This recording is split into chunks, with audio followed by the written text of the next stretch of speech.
In the chat, what up? Can't even slide by that line right there because too many y'all be disrespecting me when it comes to that reading shit. Let's listen to what Mr. Future Hendrix said. Let's listen to what Mr. Future Hendrix said. I knew how to count the money super before I learned to read.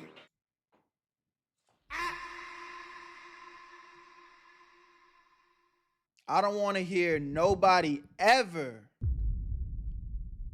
disrespect my mental and my wiseness, because Mr. Hendrix said on record, I knew how to count the money super, yeah. Put a yacht on the coast, yeah. Start coasting, no shake game. Ain't ready to vote me in. Put the rush like a roll, I get love from the vultures, yeah. Soup came up with the roaches, yeah. Young niggas down like a ocean. More respect than a pope. She give me top on the low. What you doing? Wipe your nostrils. What you gonna do? Brother don't know how to read, but he for sure know how to count them dollars.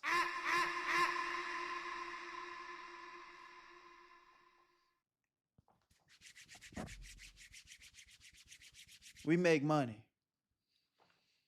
We make money. Fuck is you talking about? W Juke with a 40 stream streak. Man, I need to see everybody spam W Duke because we got to put some motherfucking respect on her name. 40 stream streak. Hell no, man. What the fuck, man? Jesus Christ. W fucking Juke in the chat, man. Juke, if I don't tell you enough, twin. We locked in. W fucking Juke, man. W fucking Juke. W fucking Juke. W fucking Juke. My dog. What we doing? We just getting the stream started, man. We just getting the stream started. W Genesis with the 7 stream streak. Let's go. Where you at, family, man? I love. We are growing. We're consistent. Cap with the 5 stream streak. You see that? You see that? We consistent. We consistent.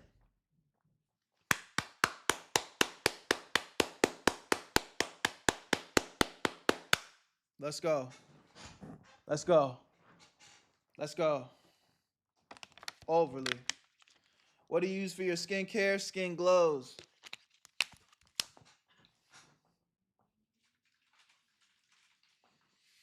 I ain't gonna lie, man. I be drinking water. I be drinking water, baby. I be drinking Aquafina. I go to the gym. And I just try to practice, you know, shit that motherfuckers say are good habits. You know what I'm saying? I just be sophisticated. I'm a sophisticated young man. You know, I just be, you know what I'm saying? Sitting there like this. DG! How the fuck I ain't see DG's name in the chat? My bad. He over here talking about am I invisible? My bad, brother. Big DG in the chat, man. What up? Hey, but on some real shit, they not sponsoring this stream or nothing. But that brand that I be shouting out though, Teach Hanley. Every once in a while, when I do randomly get a pimple, I do be using Teach Hanley, and that should be helping. So if you ever see in my videos, me promoting Teach Hanley. Again, they're not sponsoring this stream, so I'm really just off the strength. Like, they the only skincare routine I've really used like that. Hey, appreciate the follow, Joe. Ain't no way that's the real Joe. But anytime you see me promoting them, check them out, because on some real shit, I don't be using shit on my skin for real. But they sent me skincare products, obviously, to do the sponsor. And every time I do get like a small pimple or something, I be using it, and it be helping. So, you know what I'm saying? What up, Brax? Brax in the chat. What up, my boy? DG, how is that shit, boy? How is it out there, man? How's it out there, man? Let us know. Them Asian baddies talking about something? Them Asian baddies talking about something? Do I need to go out there and find my Asian queen? What up? Hell no, man. Let me know, man. What they talking about? All them videos we was watching. All them videos what we've been watching. Is it true? Oh yeah, them Asian baddies on that? Ooh. Hear that, chat?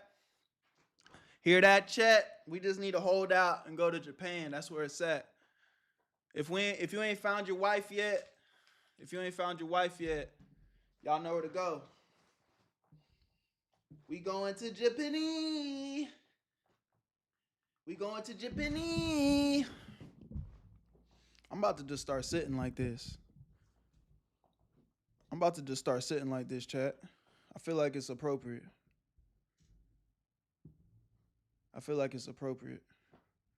What if I just started sitting like this every day? Would y'all take me more seriously?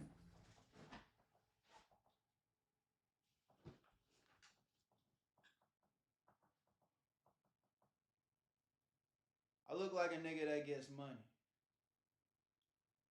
Hold on.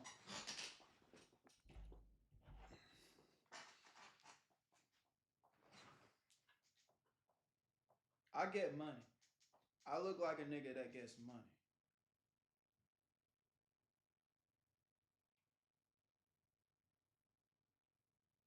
I look goofy. You ain't gotta tell me twice. I'll never do that again.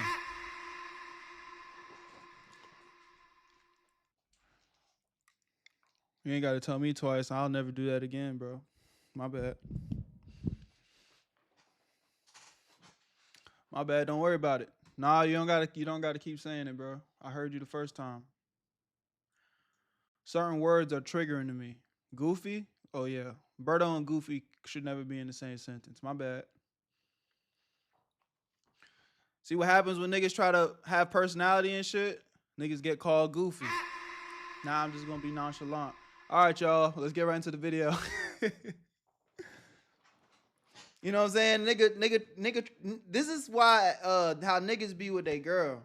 They show just a little bit of personality. Bro, why you acting weird? Oh yeah, it's over with. My bad. I'm straight. I'm chilling. Now they like, what's wrong? Nothing's wrong. Chilling. Nothing's wrong. Whatever. Yeah, nothing matters. I ain't got no personality. Yeah, whatever. You know what I'm saying? That's how that shit be going for real. Maybe if I put a suit on.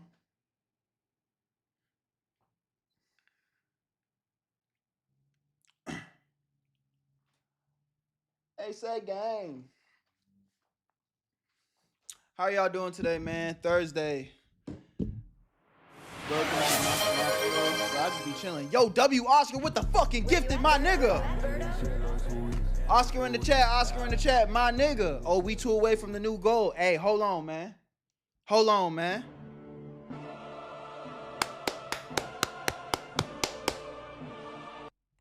man.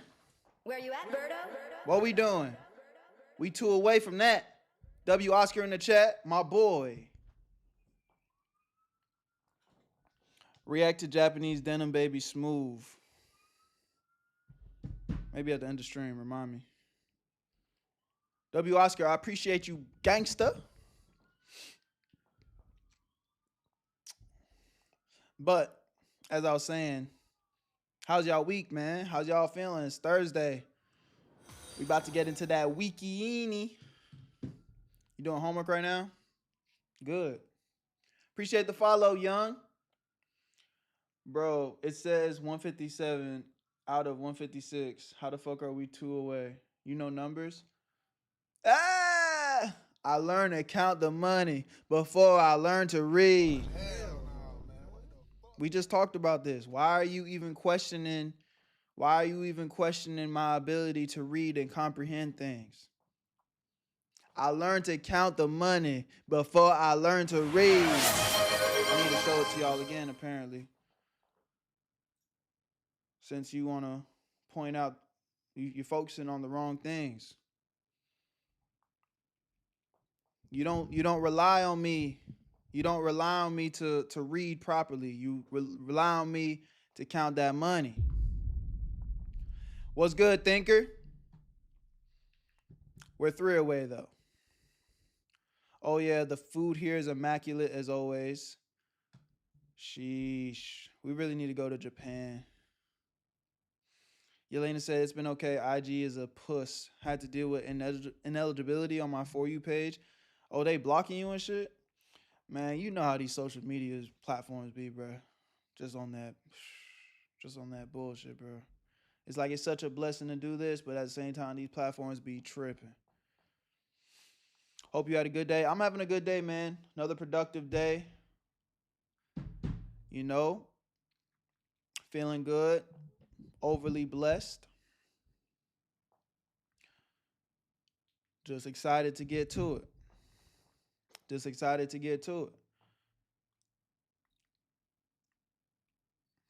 Damn, man, you're so rich. You're saying words I don't even know what immaculate is. Hell no, man.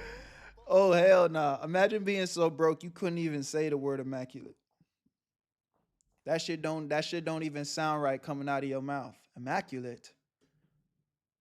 That just sounds like I'm not supposed to be saying that. I'm too broke to be saying immaculate. Look at this nigga Brax trying to boss me around again. Start the vids, lock in, Berto. Bruh. This nigga really thinks I'm a fucking monkey in a zoo or some shit. Do what I tell you to do. Nigga, I will sit here and yap the rest of the stream. The fuck are you talking about? Nigga? I will sit here and yap the rest of the fucking stream. Stop playing with me, bruh.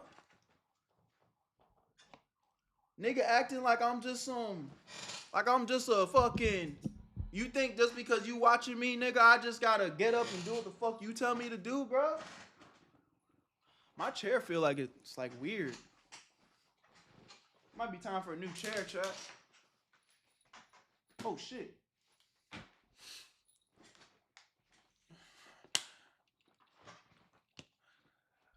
No, you won't. What you gonna post, nigga?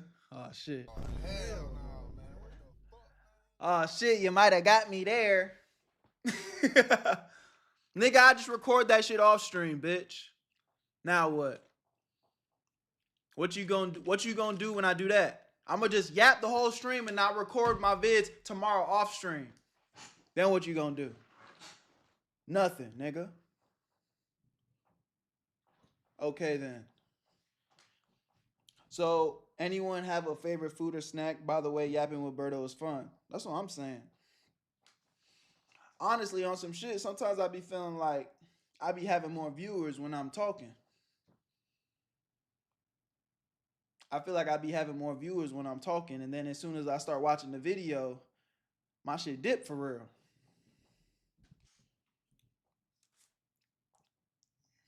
My nose itching. Watermelon? What the fuck is that? Watermelon, but you spelt it wrong. Heather, what up? W10 stream streak for Heather. I love it. What up, Heather? Berto?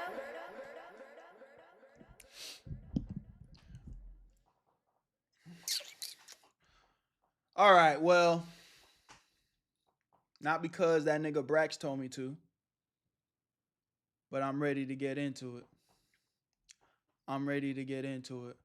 Peanut butter sandwiches are my favorite. I actually fuck with peanut butter sandwiches. I haven't eaten one in a while, but I do fuck with peanut butter sandwiches. Yelena, give me that word of the day. Gamer said, I feel disrespected. Why? Why do you feel disrespected, my good brother? No weapon formed against you shall prosper, and every tongue which rises against you in judgment shall condemn. I'll take care of it. In Jesus' name. Can I get an amen? Where you at, Berto? Amen in the chat. Amen in the chat. As always, I love y'all. Appreciate y'all. Y'all could be anywhere, but you're rocking with me again. Where you at, family? The fact that some of y'all are hitting 40 stream streaks, 10, 15, all these crazy stream streaks, like, I really do appreciate it, man. So, where you at, family? We locked in, twin. Let's do it. First vid of the day, ski. We popping off. Huh? Spam it up, spam it up, spam it up. Turn my mic down. I feel like my shit peaking. Yo, yo, yo, test, test, test, test, test, test, test, test, test. All right, we look good now. Where you at, Berto? Where you at, Berto? Let go. World War III just got way worse.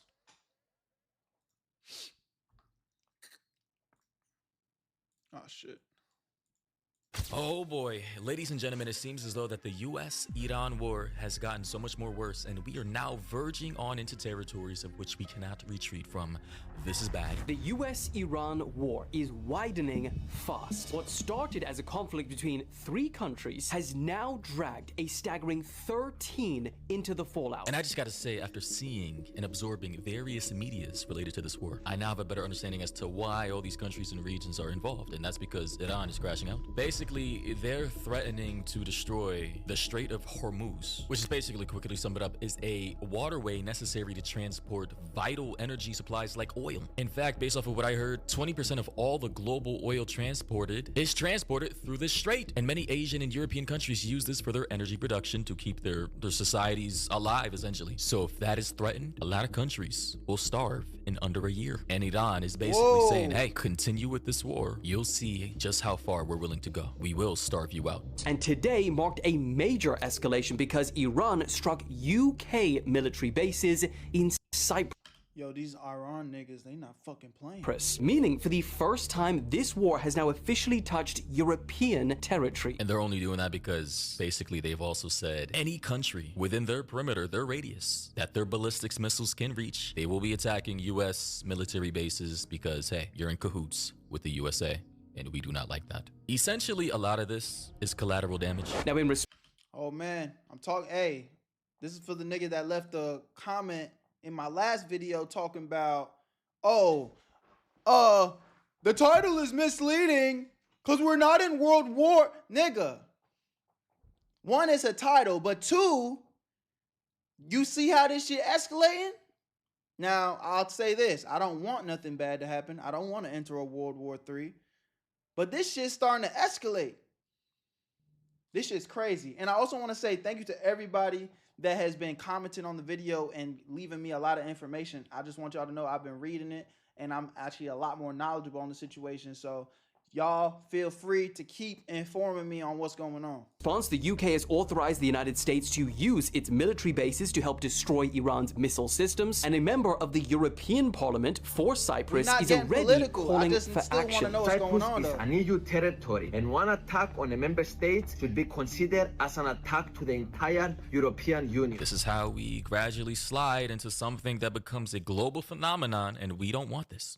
We want and we expect a united response from the entire European Union. And that wasn't the only development today. Lebanon has now been dragged into this conflict as well after Hezbollah launched strikes on Israel in solidarity with Iran. Yes, Hezbollah. We've not heard from them in a while, but they're now back in the fray. And if you guys don't know, according to Wikipedia, Hezbollah is a Shia Islamist Lebanese political party and paramilitary group. So they're pretty much what we would consider extremist. And to my knowledge, Shia is a subset faith under Islam, which makes up 10 to 15% of the faith. And these people, they're basically the barbarians of the Islamic world. They literally, especially during Ramadan, which is now, are sacrificing their lives to die under this supposed holy war. They don't. It's crazy, bro. I ain't sacrificing they shit, they life, bro. Man. Care about dying. it's actually an honor for them to die in battle, especially with the killing of their leader, the Ayatollah. A lot of these people are now globally Shia, the Muslims who practice that specific type of Islam, are kind of now banding together and are trying to F shit up. Honestly, this is very dangerous. And it's funny, someone in the comment section said, yeah, we were so close, bro, with an image of GTA. I mean, hey man, another person said, imagine World War III starting because a guy wanted to cover up his files. Wink, wink. I'm sure you guys all Do y'all think there's any merit to that? Is that like, do y'all think that's like where all of this is really coming from? Bro was so determined to cover up his files. He's like, fuck it. Y'all trying to take me? I'm gonna take everybody with me. Is that really like the underlying meaning to all this shit? Fuck it. Oh, y'all think y'all gonna take me down? Nah, we all going. Understand what that's about. It's just sad that we are now being dragged into a potential global war because of one tiny little city in the desert who can't stop beefing with Muslims. It's just, it's a bro, on some real shit though, I can't even show y'all the shit that's popping up on my Instagram feed because I feel like it's just too crazy. But I know like stuff has been leaking from the Epstein files because, you know, they said they released it, right? But I'm starting to see videos, like old videos of Trump and Epstein and shit on my IG feed. And it looks so crazy. And I'm not saying that it's AI, but it's like, I don't even know what to believe because AI has gotten so good. It's like, obviously somebody can, you know, be spreading misinformation. I'm not saying that weird shit wasn't going on that island though. I'm not saying that at all. All I'm saying is, I don't know if I can believe the videos that I'm seeing on my Instagram to be factual. Because I'm looking at that shit and I'm like, yo, what the fuck? Like, it literally looks insane. I don't know if y'all know what I'm talking about. I would show y'all, but again, I don't think it's appropriate for YouTube. But it's like, this shit's crazy, bro. That shit was crazy. Mason. Solidarity with Iran. Meanwhile, Qatar and Saudi Arabia were pulled in a pretty major way after a number of their energy facilities were hit. Qatar, which supplies around 20% of the world's liquefied natural gas, they were forced to suspend their operations. And the same goes for Saudi. Their largest oil refinery had to temporarily halt production after a large fire broke out. And then there's NATO. So yeah, Iran is basically attacking, again, territories that are in coalition with the USA and Israel that either have military bases and or provides energy to the USA, which includes Qatar, Kuwait, a Saudi Arabia, and I believe also Iraq. That's why we went into that war. Not for weapons of mass destruction, but for oil. Everything is oil, energy, and domination. And as for the rest of these countries, they basically are regional countries where we have US military bases that we can use in collaboration with the governments from those countries to basically have ports closer to the Middle East in order to attack our enemies, in this case, Iran. Another person said it's literally Iran versus everyone, bro. I mean, shout out to them. They're really tough. Like, they're a very prideful and tough people. And then there's NATO. We got their comments for the first time after their Secretary General called Iran a threat to Europe, Israel, and the wider region, saying Europe is really stepping up after this weekend's operations. And yeah, unfortunately, you know, European countries and certain Asian countries are probably gonna have to enter the fray because literally, as the professor explained yesterday, but you know, we're watching this now today, the GCC, which are the Gulf states, they control a considerable amount of oil relative to their population or their sizes. They control about 20% of the oil transport in the world, which is consumed by not only us, but China and places like Japan and Europe. If 20% of the oil or global transport of oil is affected and essentially locked out from being transported by the Gulf states, Qatar, Saudi, UAE, from being transported to the rest of us, especially if it's being locked or gatekept or stunted for an extended period of time, people will start to starve. Most of our energy comes from oil. 20% is crazy. I heard projections that if Japan doesn't get a lot of their oil, which does come from the Gulf states as well, they basically fall within 8 to 9 months, their society collapses. A lot of European countries will go cold. They will collapse. And not only on top of oil being exported, the Strait of Hormuz is needed to get food into the Gulf states as well, because they don't really grow their own food like that, and they don't really have a lot of fresh water reserves. A lot of their oil is transported to us in exchange for food, water, money. So it's a mutual beneficial relationship. And guess who knows that? Iran. They understand how important this choke point is, and they are willing to crash out even though they need this choke point themselves. At this point, it's like a war of attrition. Let's see who dies first. And because they're so extreme and they are the Shia Muslims, they're very prideful, and they will crash out to the end. I don't think people understand, and of course that's an oversimplification of what is currently going on. It gets way. Why can't we just all get along, man? Like, I genuinely don't want to sound like one of them naive niggas, but it's just like, this is why I don't like politics, bro. Because it's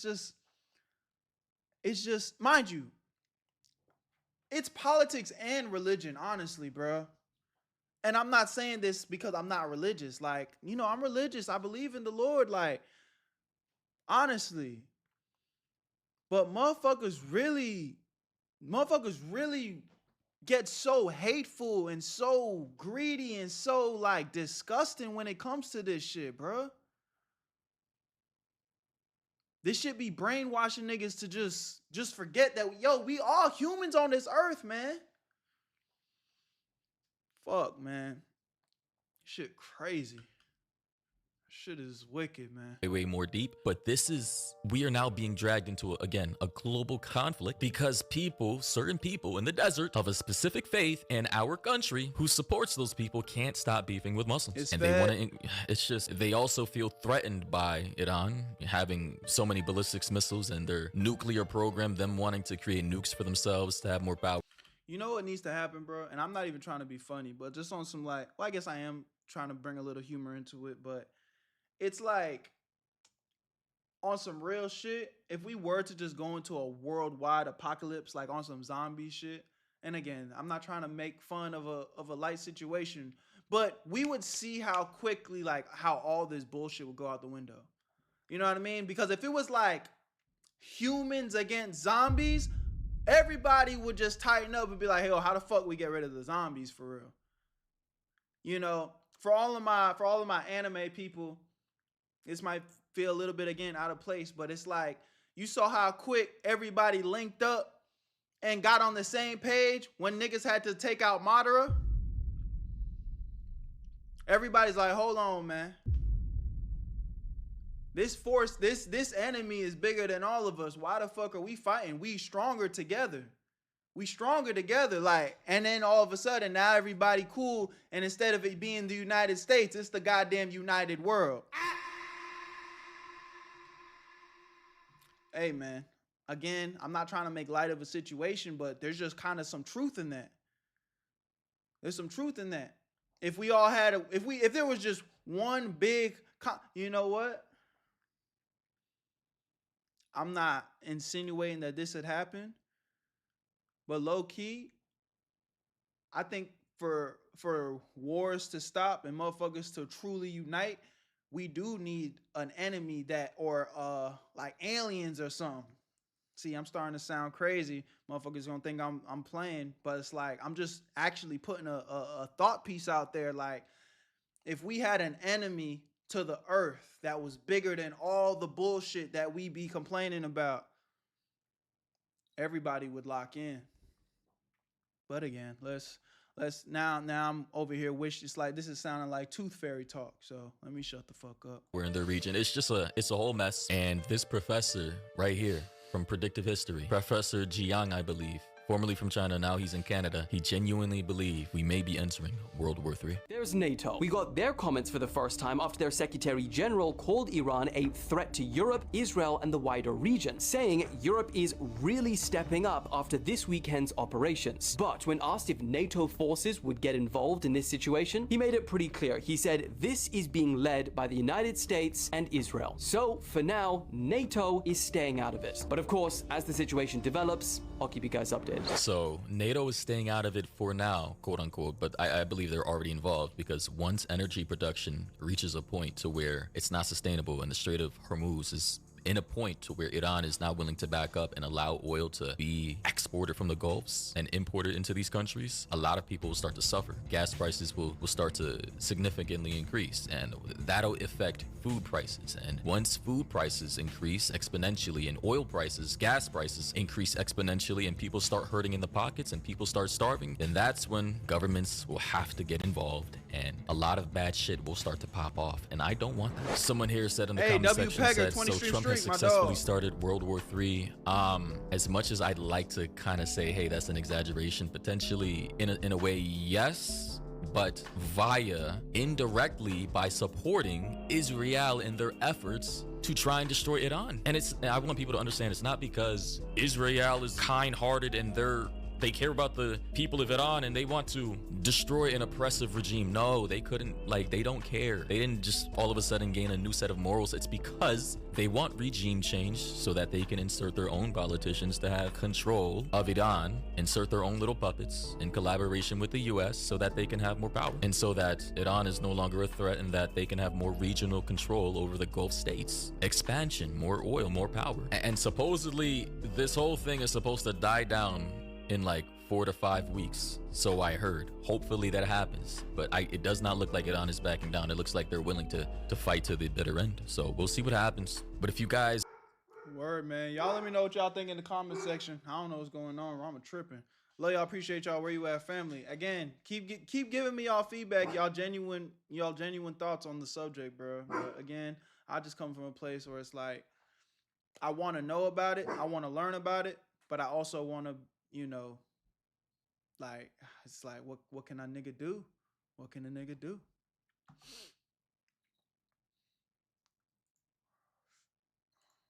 Rama, what you barking at, bro? You over here messing up my outros on my YouTube channel and shit. Come here, man. What you got going? What's the issue?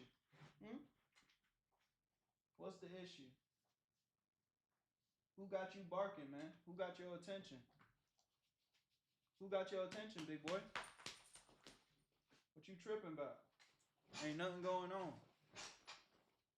Ain't nothing going on, Rama. It's just me and you in here, buddy. Okay?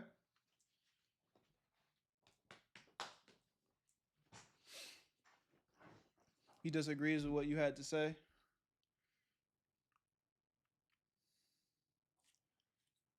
I hope that's the case.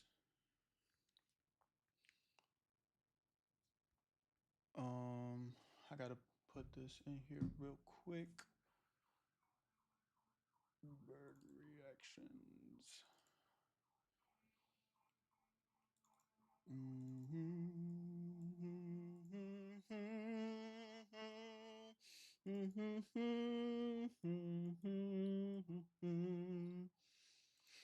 Okay. Cool.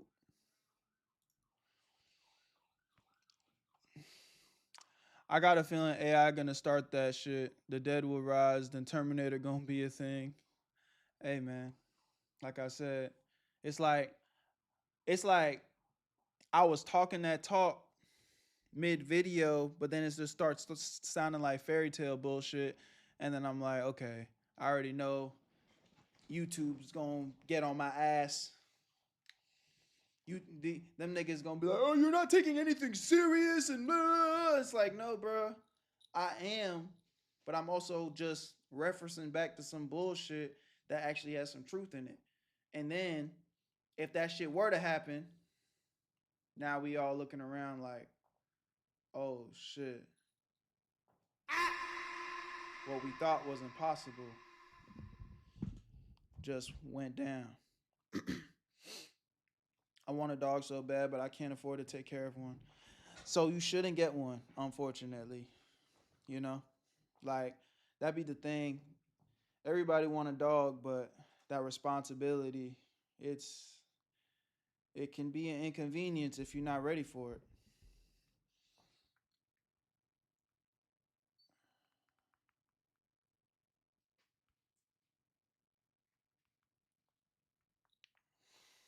for about to move to Canada. They ain't got no beef. Niggas need to move to Africa. It's too big. It's too big, and they actually be minding their business.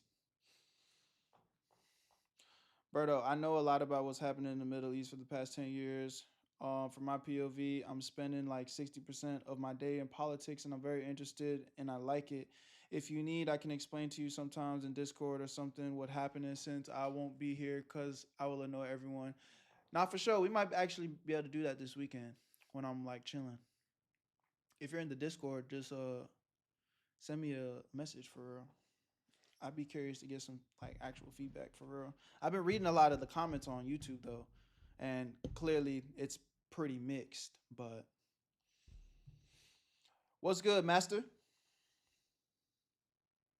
I'm from Canada. It ain't much better here. I mean, I'd imagine everywhere has its issues.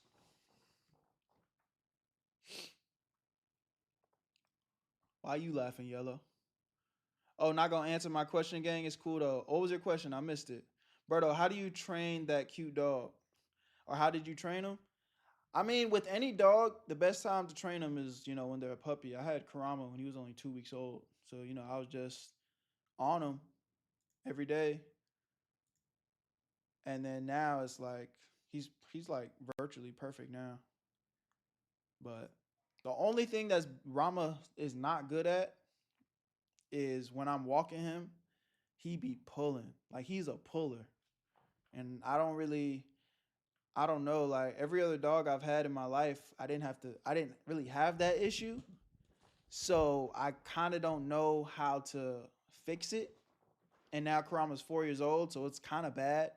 But the thing is, like, he has good like recoil, like or recall. So like if I take him off leash and he goes run or whatever, like he'll always come right back when I tell him, "Hey, Karama, come over here." Look at me looking at me. But like, yeah, like he has perfect recall. He listens and everything, and he's super sweet. But when I walk him, like he be pulling, and it's not like crazy for me because like I can actually handle him. But anybody who's like not fucking 200 pounds, like he's gonna drag you, because Karama's about 100 pounds himself. It's a big ass dog. Don't walk slow. Hey, listen, man. I'd like to see you walk Rama. He literally would walk you. Whenever my dog starts bucking really hard, I just stop and give him a tug back. And that's what I do too. But, again, like, ideally, I wouldn't have to do that.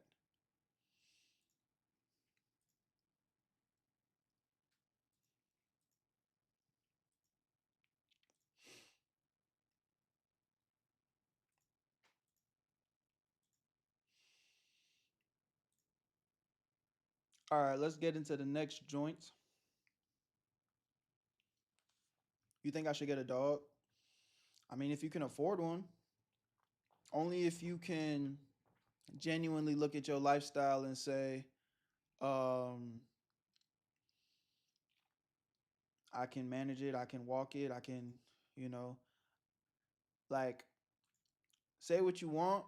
But I personally believe motherfuckers that get dogs and their dogs end up being fat, I think that's animal abuse, bro.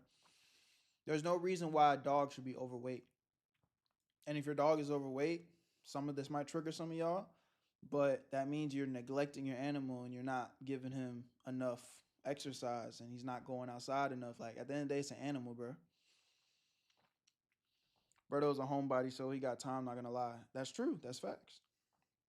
And I have a working dog.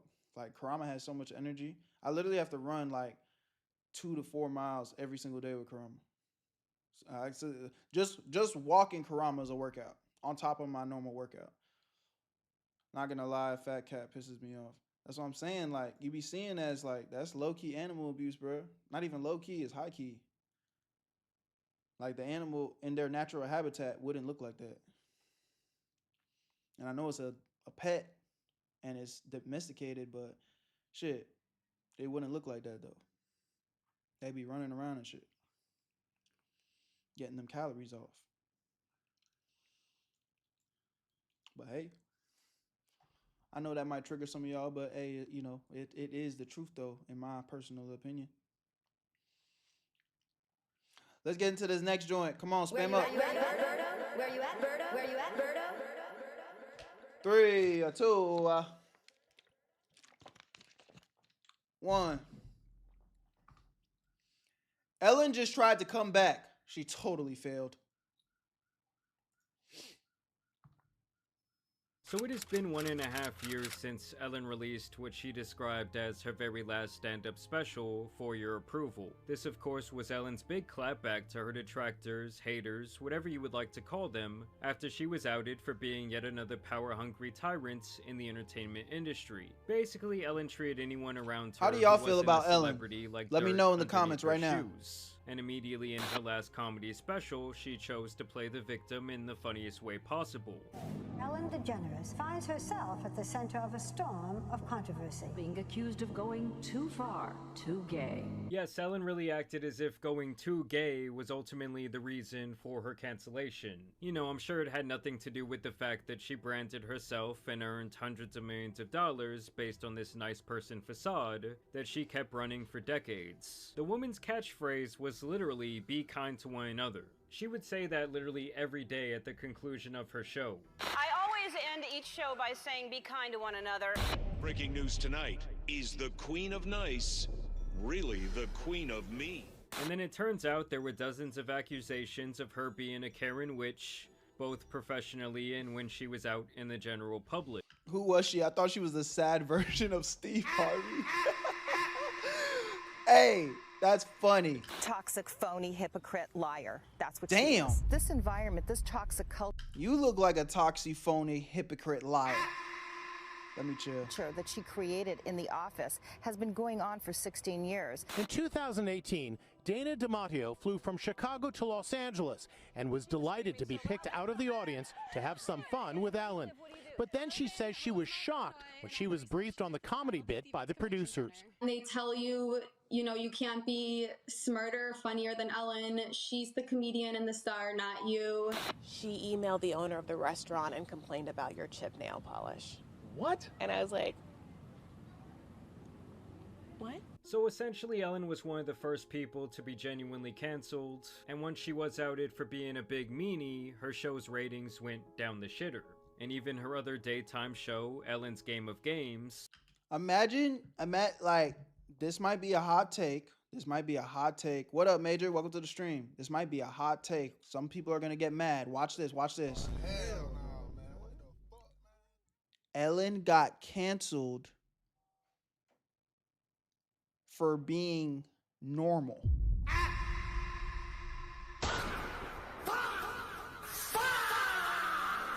No. Everyone in the streets is about to go crazy.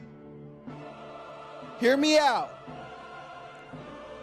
Everybody doesn't like everybody. Nobody's that fucking nice. Anybody you see walking around kind of like, haha, I'm Mr. Nice Guy. I love everybody. Newsflash, they're lying. They're fucking lying. So, because she was putting on an act to be Mrs. I love everybody, woo! I'm friends with everybody, be kind to everybody. Now she's getting canceled for being slightly normal. Like, hold on, wait a minute. She doesn't like people just like me? She's fucking fake. Maybe that's a hot take though. I don't know. Y'all let me know. Was cancelled at that very same time in 2022. Essentially, everyone's gay grandma stopped being invited to the cookout. Like, no more carne asada for you, Ellen. As a matter of fact, I kind of think that you deserve to eat rabbit food for the rest of your life. You know what? Fuck the rabbit food. I'm giving you pig slop. Did you feel like you were being canceled? I mean, I really didn't understand it. I still don't understand it. It was too orchestrated. It was too coordinated. And, people get picked on, but for 4 months straight for me, and then for me to read in the press about a toxic work environment when all I've ever heard from every guest that comes on the show is what a happy atmosphere this is and what a happy place it is. But yes, this whole ordeal was a pretty jarring series of events. as during the mid-2010s, Ellen was really considered one of the least problematic people in show business. She was out here winning humanitarian awards, making... She won a humanitarian award? What the fuck did she do for humanity? What did Helen do for humanity to win an award from Barack Obama? What the hell? And I know that sounds hater as hell, but like, what the fuck did she do for humanity to get an award from Barack Obama himself? In buku money, and she was essentially the fun grandma of daytime television, dancing around in Target, playing with kids. But then one by one, people came forward, the walls came down, and her entire world kind of collapsed. Oh yeah, I got kicked out of show business. Yeah, because I'm mean.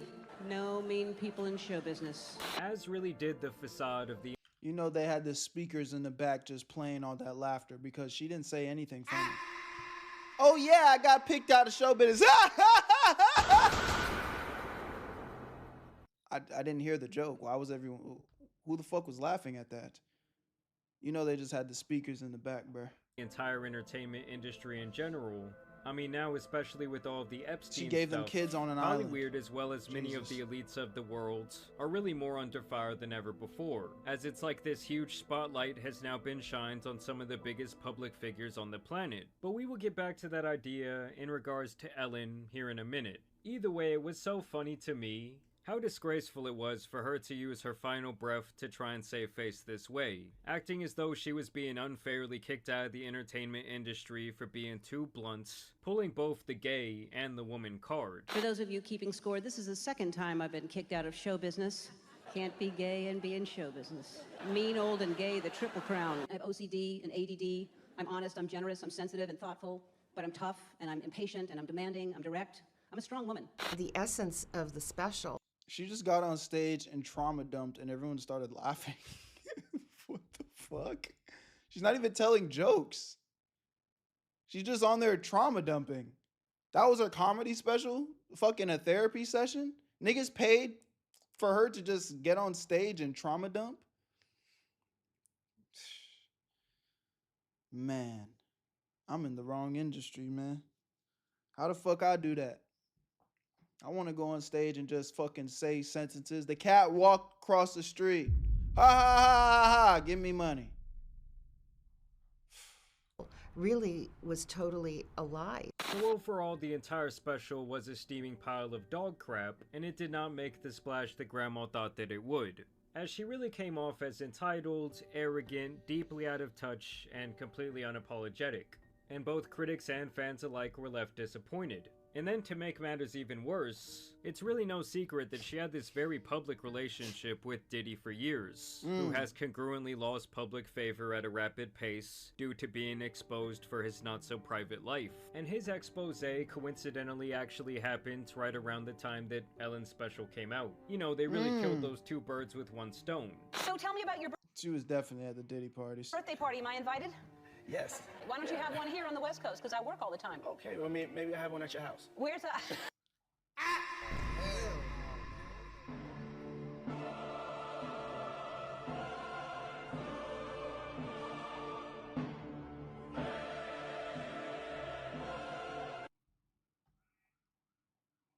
He's dead fucking serious. And then, you know, we have the top 2 floors of the hotel. You know? And then it will carry on there. Yeah, yeah. Did it? No, I mean the after party. No, I know about. What did you say, Ellen? You know about the after parties? Is that what I was hearing you about to say? Did it? No, I mean the after party. No, I know about them. Thanks to my friend Diddy, you are always the life of the party. Apparently I have a history of not knowing which parties I've been invited to, Diddy. Happy birthday P. Diddy, Puff Daddy, Sean Combs, or as I like to call him, Cuddle McSnugglestuff. Cuddle McSnugglestuff, huh? How do you get a nickname like that? Let's actually break this down. Cuddle McSnugglestuff. McSnugglestuff.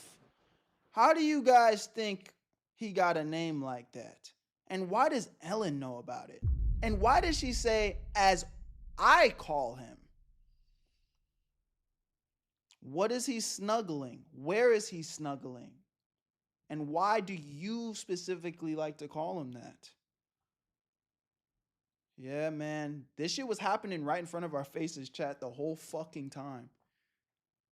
That's why they were so surprised, because it went on for so long. They were doing it in front of our faces, literally calling each other McSnuggle stuff. And we didn't know what the fuck they meant by that. No, you don't need to know why. This group of kids had a dream. I didn't even read that part. No, you don't need to know why. They literally were playing in our face. They literally were playing in our face. That's crazy. To know why. This group of kids had a dream to dance with Diddy. Today, that dream came true. You're gonna be early for my party? Yes, I am. No. No. You know I have to arrive fashionably late. All right. Not too late, though. Not too late? Not too late, please. What time would you like me there? I'll tell you later. Okay. But not too late. Because, you know, once you get there, the party really starts. Yeah. You know what I'm saying? And I really do think that it's no coincidence that she was so close to Diddy for all of these years, who ended up being an absolute freaked out psychopath who would do absolutely anything to gain power and influence. Like, the guy was doing really bad shit for decades. And to me, anyone who had a seemingly close relationship to him like Ellen did for all of these years, while she was also so deeply ingrained in Hold up. Let me screenshot this for the thumbnail. Yo, chat. This is it right here. Thumbnail right here. Boom. What should I put? Snuggled Diddy. Ooh. W thumbnail. Hollywood in general had to know that some suspect shit was going on in the background. Diddy claps. Because you have to understand that these things were That's allegedly tough. talked about in entertainment circles for decades. But still, Ellen platformed him almost every single year of her show. She paraded him around kids, and even described him as her favorite guest of all time. Look, all I'm saying is you don't earn a nickname We're on the like same Cuddle frequency, McSnuggle Elena. Stuff by merely having a working relationship with someone. And when Ellen was questioned about her connection to Diddy, Ellen, Diddy cracked her. Diddy cracked her. Diddy snuggled in her. Okay, hold on. We need to keep it PG, keep it PG. Let's go, let go, let go. when the files kind of started to come out, she had absolutely nothing to say. Ellen, were you surprised by the allegations about P. Diddy? Did that surprise you about P. Diddy? He's been on your show many times. Have a good night. Have you been to his parties? Not She's only been to the that, but parties. once the hammer really started to come down upon Diddy's head, Pause. Ellen coincidentally moved right out of the country right around the time that his home was getting raided by the feds.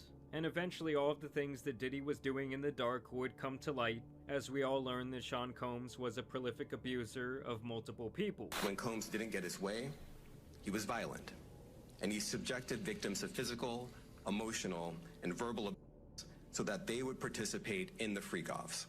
So in November of 2024, when she and her wife moved to Southwest England, many people saw this as her attempting to distance herself from the downfall of her good friend. In other words, the spot got too hot and Ellen had to bounce. W viewers on Although Twitch, she make sure you herself guys join. claimed The link in that the she description. left because YouTube, Trump would be taking pull up. office, and she simply could not live in a country being governed by his regime. You're a beautiful woman up there. That's your mother, isn't it, huh? Yeah, Ah, look at her. hello. Yeah, she's available if you're interested. I'd like to offer her. So she went over to England and purchased a $20 million ranch, and then Oh, man. Sometimes I hate watching these fucking videos because it be like, the downfall, they lost everything. And yes, I might still put that in my title, nigga. I don't give a fuck if it clickbaited you. But she's sitting on a $20 million ranch. She didn't lose anything. She's fucking good. She's set. She has a $20 million ranch in England. She's fucking good. She's overly chilling. a couple of months after that, another $30 million mansion. What? How rich is this woman? She spoke about this publicly during a private event held at a theater over there. We got here to England the day before the election and we woke up to lots of texts from our friends and crying emojis. We were like, we're staying here. We're not going back, we're not leaving. So we bought a house that we thought was going to be a part-time house, then we decided we needed a different house. The $30 million house was a part-time house, yo. And now we're selling that house. And strangely enough, after only living in England for 1 calendar year, the couple has reportedly moved back to America. And the whole thing seems extremely suspicious and performative to me. For one, because of everything happening with Cuddle McSnuggle stuff, and for two, because Ellen is a massive hypocrite. She said during the same live appearance at the Everyman Theater that she specifically was leaving because of the Trump regime, and the fact that the LGBT community would now be under attack, claiming that she took issue with same-sex marriage potentially being unprotected once again under federal law. There are people in America and Republicans who would quite like to undo the right for gay people to get married. I mean, that's back on the table as a debate, I think, absolutely. Isn't it? The Baptist Church in America is trying to reverse gay marriage. They're trying to, at the very least, stop it from happening in the future and possibly reverse it. And Portia and I are already looking into it, and if they do that, we're going to get married here. Which would be totally fair until you consider the idea that Ellen is very good friends with former President George Bush, who during his time in office was opposed to gay marriage himself. It's none of my business what somebody's. Now, when somebody makes it my business, like on gay marriage, I'm going to stand up and say I don't support gay marriage. In my state of Texas, if we tried to have gay marriage, I would campaign against it. It's also hilarious to me that she said, oh, everything in England is so much better, that apparently the people were so much nicer and life was so much simpler. But now only 1 year later, after spending all of this money and taking a strong political stance, she is crawling back on her hands and knees to America. Oh shit. She looks like she's going through it. And so her so-called activism comes off as extremely performative every time, as for one, she obviously has these funds to spend tens of millions of dollars in the matter of only a couple of years to essentially run away from her perceived issues, while she simultaneously acts as though she's some sort of political refugee.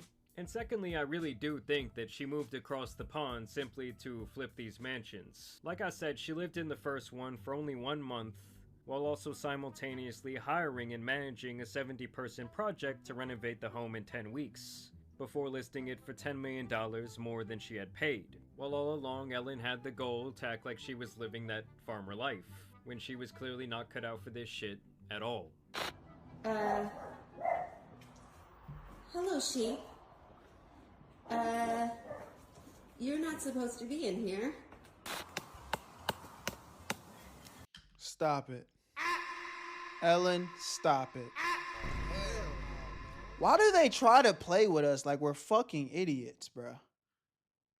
She recorded this video, and as soon as it was over, got back in that fucking truck and did nothing else. Ellen, you look like you're a hop and a skip away from being wheelchair ridden. Why are you doing this? We know you're not in here hammering shit into the yard, bruh. Why are you doing this? She think we this dumb, bruh. That's like, all right, bruh. Cap us down, do whatever you want to do, be performative. But this was like, this is just bad. You're not in your fucking 30-acre backyard hammering poles into the ground, bruh. You're not. You're not. This is cap. Sheep will be fun. You're not mowing your lawn. Stop it, bro. Stop it. You're not mowing your fucking lawn. You're not even doing it right. Good job, baby.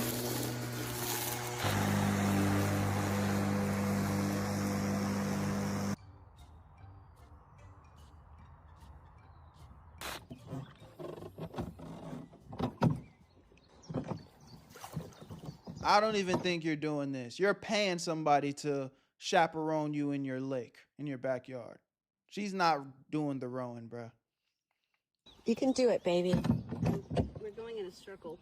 much admiration for rowers. And because Ellen did technically live there, even though it was for such a short amount of time, literally 1 month, she could claim it was her primary residence, saving her up to 24% in capital gains tax when she decided to sell the house, which in this case was over $2.4 million. Are y'all starting to get the picture I'm painting?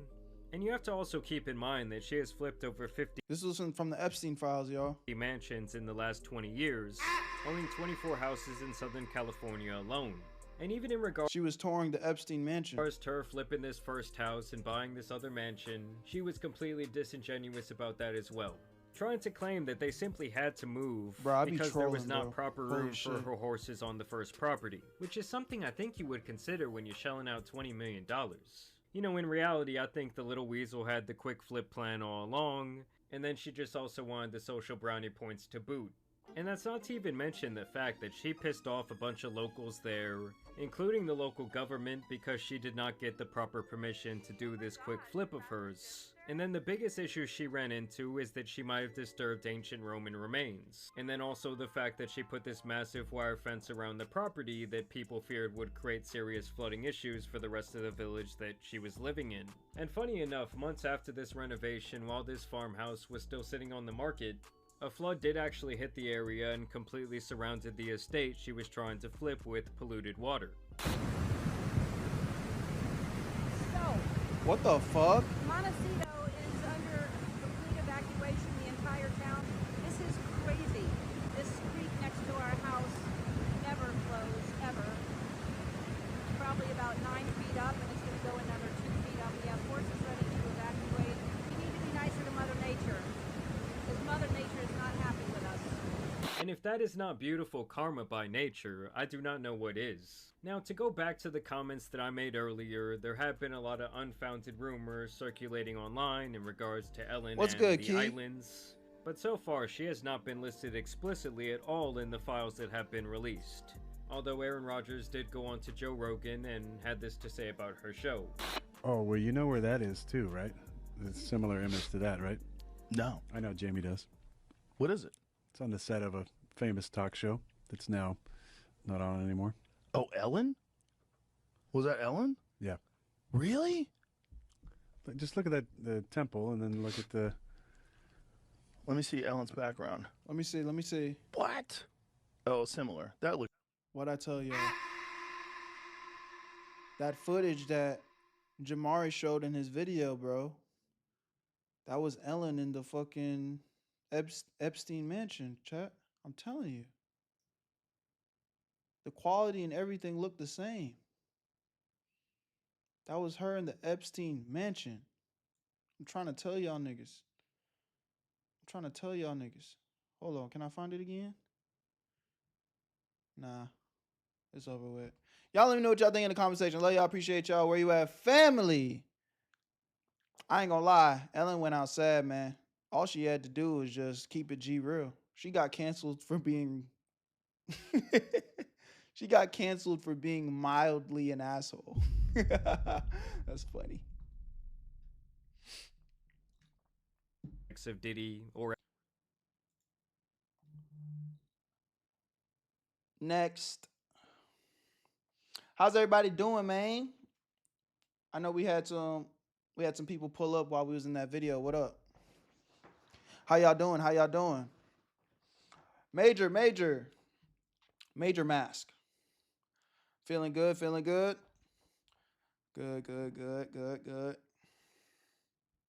I don't know why today feels like a Friday to me.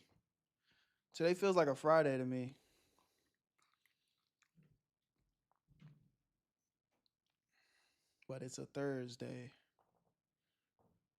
It do feel like Friday though, right? It do feel like a Friday. I don't know why. I thought it was Friday. Deadass. I'm trying to tell you, it feels like Friday.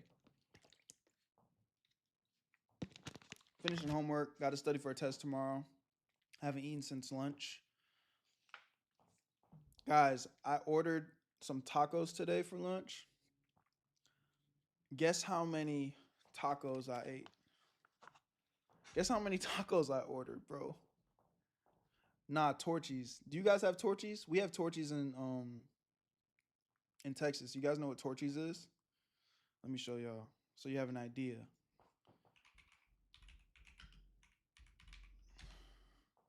Just so you guys have an idea of what we looking like.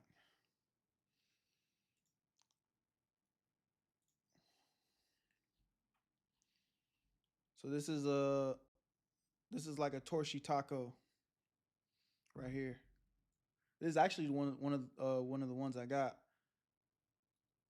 A trailer park. This is really good. This is really good. Y'all said 5, 6, 10. I got 7 on. 7 trailer parks. Let's see how much that shit going for. I think they're like 3 a pop. Yeah, bro. It's bad. It's bad. Damn, Berto, chill. The reason why I like it's bad. It's definitely bad. But the reason why I don't be tripping, hopefully, and I don't have no like problems, is because I'll only eat that like once a day though. I already told y'all. I be eating like once a day, but it'd be a big ass meal though. You hungry, Juke? Get some food. Order some. Order some torchy tacos. It's good. I'm putting you on. I don't know if you have it wherever you at, but she can cook, Berto. What that mean? That means she can't order out at all? I ate a large pizza by myself last weekend, so I can't even say nothing. Okay, that's what I'm talking about, Michael. Come on, man. Y'all got to start embracing y'all big backness. Ain't nothing wrong with it. As long as you are doing the things in your life to balance it out. Berto, you're going to be horizontally challenged. Horizontally challenged? What does that mean? Explain. Elaborate. Elaborate on that, please.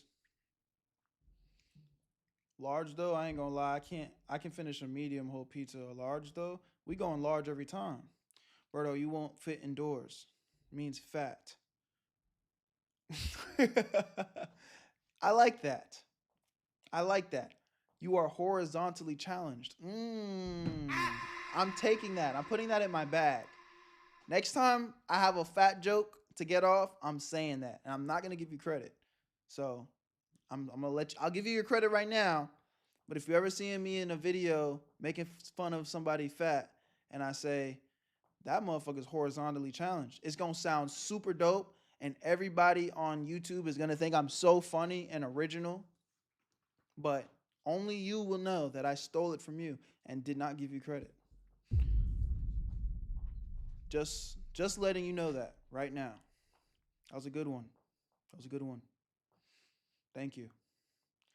We all will know, Berto, but everyone won't. Maybe you all will know, but everyone else won't, though.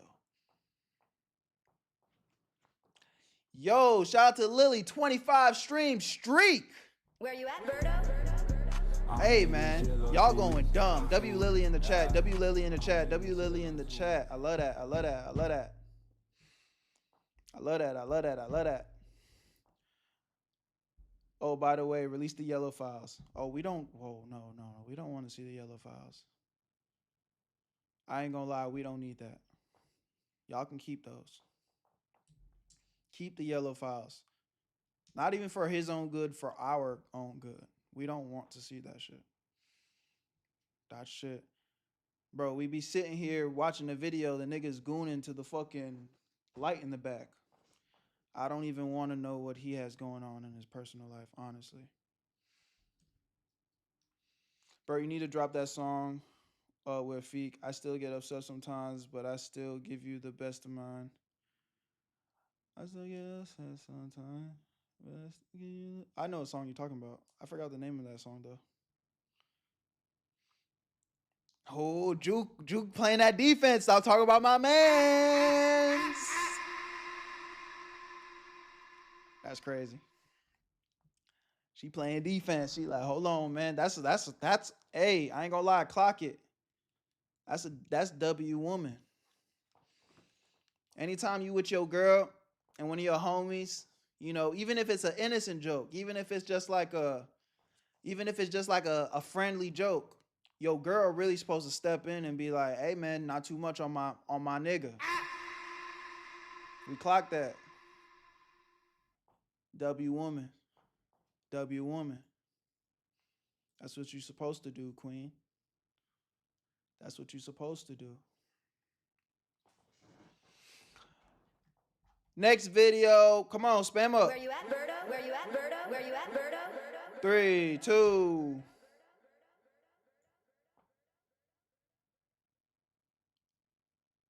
Let go.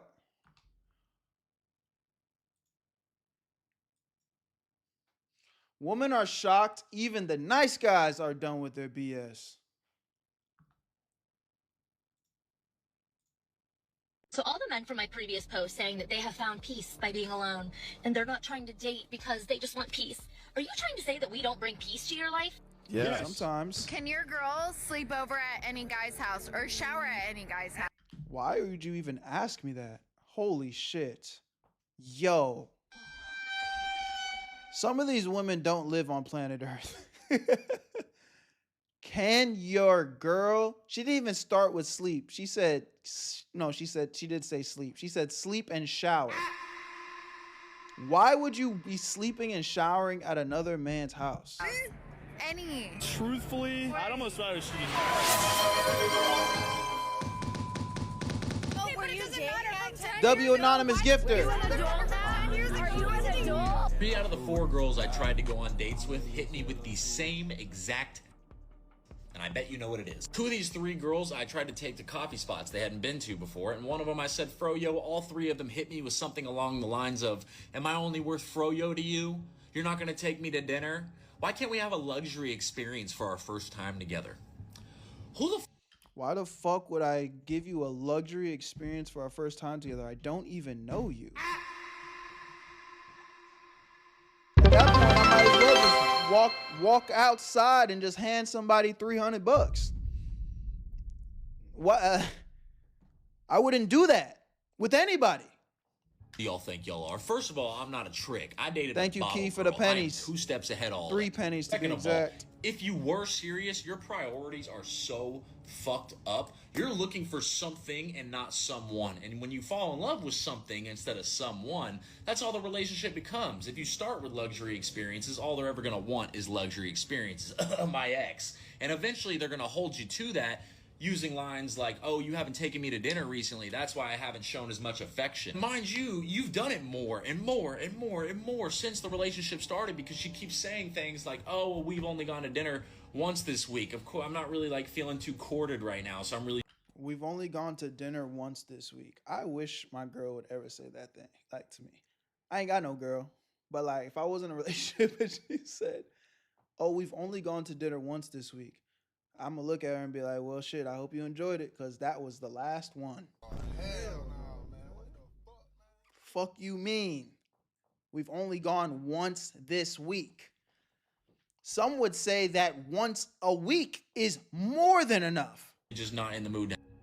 We'll start using those things against you. Because why would I sign myself up for over an hour of time with somebody I don't know? I'm trying to get to learn, but it has to be this whole, like, I'm trying to impress you, dinner, wine. Like, why would I do that? A lot of girls online are like, oh, well, you gotta be yourself. Just be yourself. You know what isn't myself? Paying for some butt.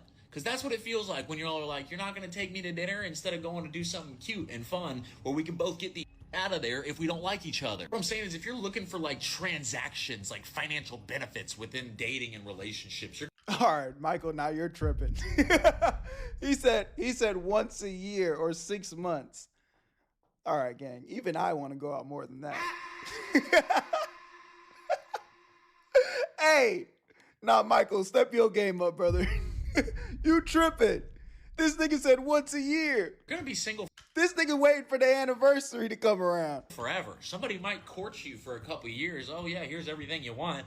Oh, your skin's not tight anymore. I'm gonna take my money to the next 24-year-old You girl niggas with are funny, tight skin. man. Like, y'all think y'all are smarter in the game. You're not. The funniest part about this is they will complain. Who the fuck is this? Riz Jesus? Fuck off my screen, man.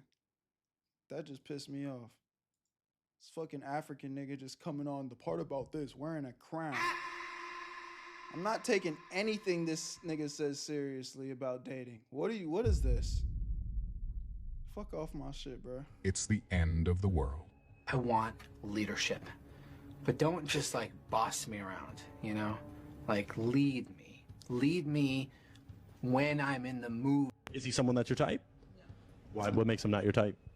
Height. Okay. So you want a little taller. Yes. This lady is 70. 70. She is 70 years old. Still talking about height. When does this stop? When? When does it stop? When? When does it stop? If I plan all the dates that me and my man go on, and I plan all the trips, and I plan our future, and I plan everything that we have going on, and all he has to do is hand me some money or hand his car to me, what has he done as a leader? Because in a Listen. I'm not mad in a healthy relationship. Like, you are locked in with your girl and you're like, hey baby, I want to fund a trip. Let me know where you want to go. Let me know what you want to do. I'm not mad at there being some good communication and getting it done. But I need y'all to really listen to what she just said.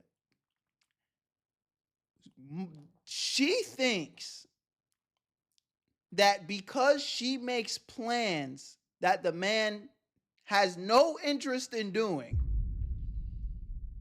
he should just pay for it. That makes no fucking sense. This is like when rich niggas, I know rich niggas hate this. Rich niggas will walk outside on their birthday and the girl be like, babe, I got you something surprise. It's a new Lamborghini. Whole time, nigga check his bank account. He see $500,000 missing from his shit. She bought the shit with his money.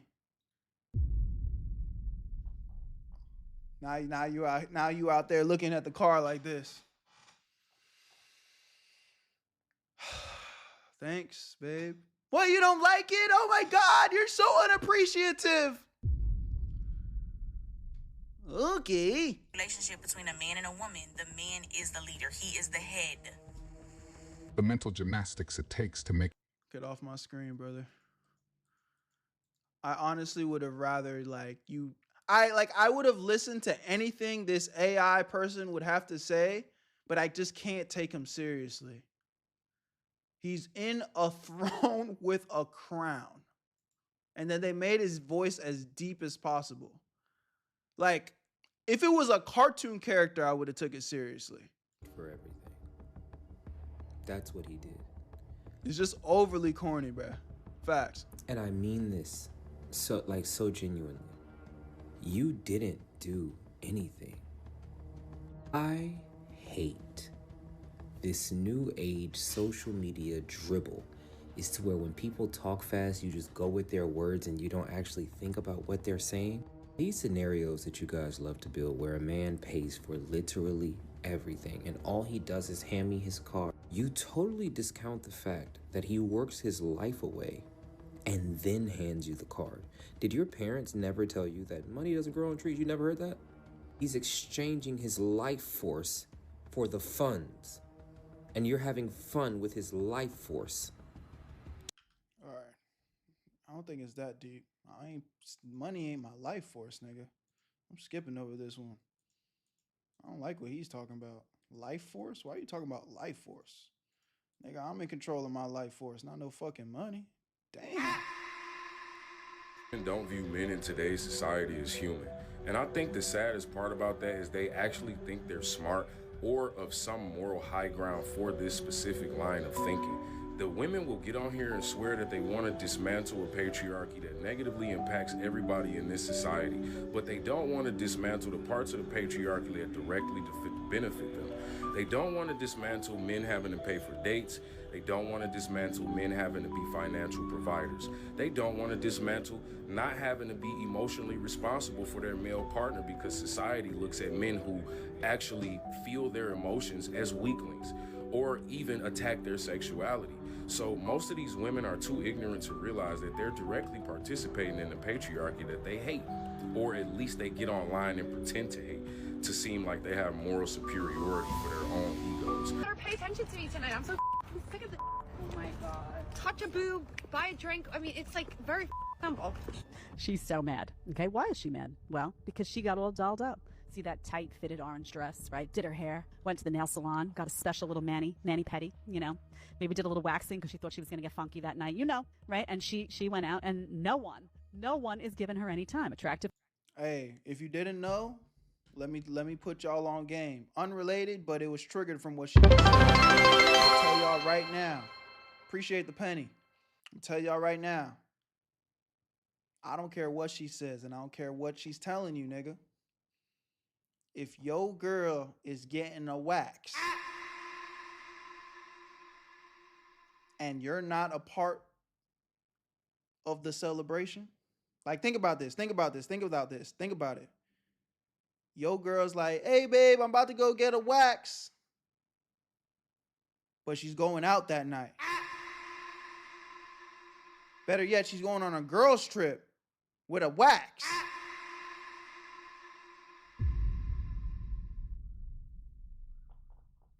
It's GG's, brother. It's GG's. Cause that kitty gonna look pretty. But not for you, my nigga. Somebody is seeing it. Girl, so she's like, what is going on? She goes home, she looks in the mirror, she's like, making sure. She's like, right? Asks her friends, like, is this look? Oh yeah, you look amazing, which they'll say even if she doesn't look amazing. But, honey, you any guy would be just so lucky to have you. I know, right? And like, her and all her friends are just like, why? I told you, guys are tired. Guys are tired of you. They're tired of you pretending to want to take them seriously when you really just want the free drinks. They're tired of going up to you and you being like, thanks for the drink, you know, doing this game you do. Tired. They're tired of the takers. They're tired. They don't want to deal with any of that. They're tired of, oh, you know, you meet all of these qualifications, right? You know, you got all the qualifications, and she's talking to you and she's like, oh, but, you know, there's this one thing. He has a boat and it's red and I don't like the color red, right? Because they feel like they can be so picky that they've got everything met. I once heard a girl say she could never be with a nigga that has a dog. And I was like, are you allergic to dogs? She's like, no, I just hate fucking dogs. And if a nigga has a dog, that means he's dependent on them for their feelings and they're not secure with their own masculinity. I said, what the fuck? Holy shit. Sometimes people just aren't even human beings, bro. Like, if she genuinely would have said, I'm allergic to dogs, I would have been like, okay, fair enough. Oh my God. She said it was a reflection of their frail masculinity. Got it. But they can just nitpick. Can't even argue with right? that. You hear some shit like that, you just gotta, nah, for sure. That makes a lot of sense. Tired of you. You want guys to come up to you, Can't even change your argue. attitude, change your strategy, treat them differently, and that's going to have to happen over a long period of time, right? It took decades to get here. Guys finally saying, I am done with you. And social media played a big part because now they go on socials and they see women talking all their crap, so they're like, oh, I know what's going on now behind the scenes. When I walk away after buying you that drink, I know you're making a fool out of me. They're like, I'm done. You're going to make a fool out of me? Honey, now I'm going to make a fool out of you. I'm going to sit at that bar. I'm going to drink my scotch. I'm not buying you nothing. I'm not even looking your way. That's what's going on. Change your attitude. It's going to take a long time for guys to feel like you've changed genuinely, and then you'll see. But for now, especially in the cities, guys are just sitting back with their drink and they're just letting this drama unfold. It's hilarious. It's like, you know, they're frazzled cats. Frazzled cats. Ooh. Attention is like I am Riz Jesus. Attention is like, what is he gonna say? oxygen to them. Attention is like oxygen to them. And some fates are worse than death. And what the fuck? Some fates are worse than death. Attention is like oxygen to them. fate where no man is willing to give them the attention they never got from their father is one that is definitely up there on that list. Why is it that when a man cheats on a woman, the response is always There's no excuse for cheating. How could he have cheated on her? She is so beautiful. She is so gorgeous. Has he seen her? He fumbled the bag. She gonna end up with an NFL player soon that is a gorgeous woman. How could he possibly cheat on her? Men are terrible people. But when the woman cheats, always the response is, well, we don't really know the whole story. He probably was taking her for granted. She probably pleaded with him and tried to communicate, and he just would not listen to her. So at some point, she probably broke. We are always siding with the women when it comes to infidelity. At that point, everybody all of a sudden understands nuances and how complicated things can be. Until it was Desmond and Christy. Now all of a sudden, there's absolutely no excuse. Am I saying there is an excuse that anybody should be out breaking their vows and being unfaithful? Absolutely not. But I do believe that you all will be having a very different conversation if it was Christy who was unfaithful, because you guys understand and have far more grace when it's women You're talking about that who step out on influencer their couple? marriages than when it's the man. I do not know those two people. I do not know those two people. But I know that there's far more possibilities than the one that y'all came up with, which is just, he just didn't like the fact that she got bigger than him. Maybe he got tired of having to perform, maybe having to always look a certain way or always be the one who is the with the husband that's a chef or some shit. I heard about that. I didn't cover it though. butt of the jokes, or always be the one who would appears to be respected, disrespected for the sake of content. Maybe. I can't say. Don't know. All I'm saying is I just think it's interesting that everybody is so quick to vilify that man for stepping out on that marriage after requesting a separation. But when Oh yeah, that's exact. I remember that. That nigga, so he wanted a divorce. He requested a divorce. She didn't comply with the divorce.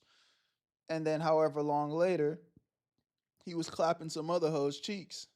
Now, again, on a moral level, surface level, if he did that like a week later or some shit, then, you know, damn, he could take a little accountability. But like, ho, I don't want to be with you no more. Like, I want a divorce, bro. Let's end this shit so I can live my life. And you don't let me out the marriage, I mean, fuck. Is it even cheating at that point? How do y'all feel about that? Is it even cheating at that point? If I say I want out of this relationship. Obviously, in a perfect world, if we get married, we going all the way to the end. That's the idea in a perfect world. But we're not talking about that right now. We're talking about just the very, very literal fact that if we are in a marriage and I'm like, I don't want to be in this marriage anymore for X, Y, Z, this is not working out, let me out of this marriage. And you're like, no. Am I now cheating? If I decide to go fuck with somebody? I don't think that's cheating at that point. Me personally. Nothing as bad as Will and Jada though. Oh yeah, well that was, I don't know what that was. That was an entanglement. That's what they called it, right? it's a woman, you guys have every excuse and justification in the book as to why she may have decided to be unfaithful. Why it may have taken her to that point. Maybe she broke. Maybe she was just so unhappy that the only thing she could think to do was cheat. But why do we never apply that nuance when it's the man who is the one stepping out in that relationship? I see so many people say, well, he should have communicated. If you're married, it's cheating. Did you not hear the context though? Yes, we are married, but I don't want to be married anymore. Like, it's literally like, I don't want to be in a relationship anymore. I don't want to be in a relationship more. Let me out. Like I hear divorce papers. I hired a lawyer. Like, here's the divorce papers. It's still cheating? I don't think that's cheating, bro.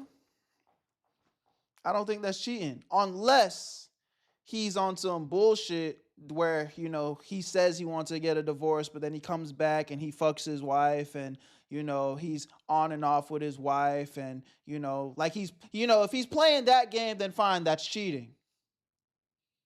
But he genuinely is like, no, I don't want to be with you. I didn't, matter of fact, I'm moving out. You can't stop me from moving out. I'm moving out. I'm not, like, we're not together. I don't think that's cheating, bro. How do you know he didn't? How do you know there wasn't a conversation?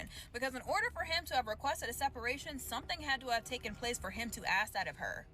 I mean, I guess if y'all want to talk technicalities, I mean, the relationship, like, okay, fine, it's cheating on the marriage because they're married technically, but like, bro, I don't want to be in this relationship anymore. Because if it wasn't a marriage on paper contractually, in any other scenario where it's just a normal relationship, you couldn't hold me hostage in a relationship. Once one person doesn't want to be in a relationship, the relationship is over. I'm breaking up with you. It's done. You know what I'm saying? I'm ghosting my wife right now, but we're still married. Okay. But you guys aren't together. So it's cheating no matter what. It's just justified cheating. I guess that's fair enough. But I just also feel like we're playing pixies with words, when reality is like, if we can all agree that it's justified cheating, then why are we even calling it cheating at that point? It's just like, bro, that person is in a fucked up situation. I'm not saying that then gives that man a right to step out of that marriage. No. All I'm saying is apply that same amount of grace and nuance to all the situations, and not just when the woman cheats. Because y'all don't actually care when women cheat on men. You actually champion and applaud women when they cheat. But now that it's the man. Imagine getting to Heaven Gate and telling that to God, though. Y'all don't want to hear my logic when it comes to shit like that.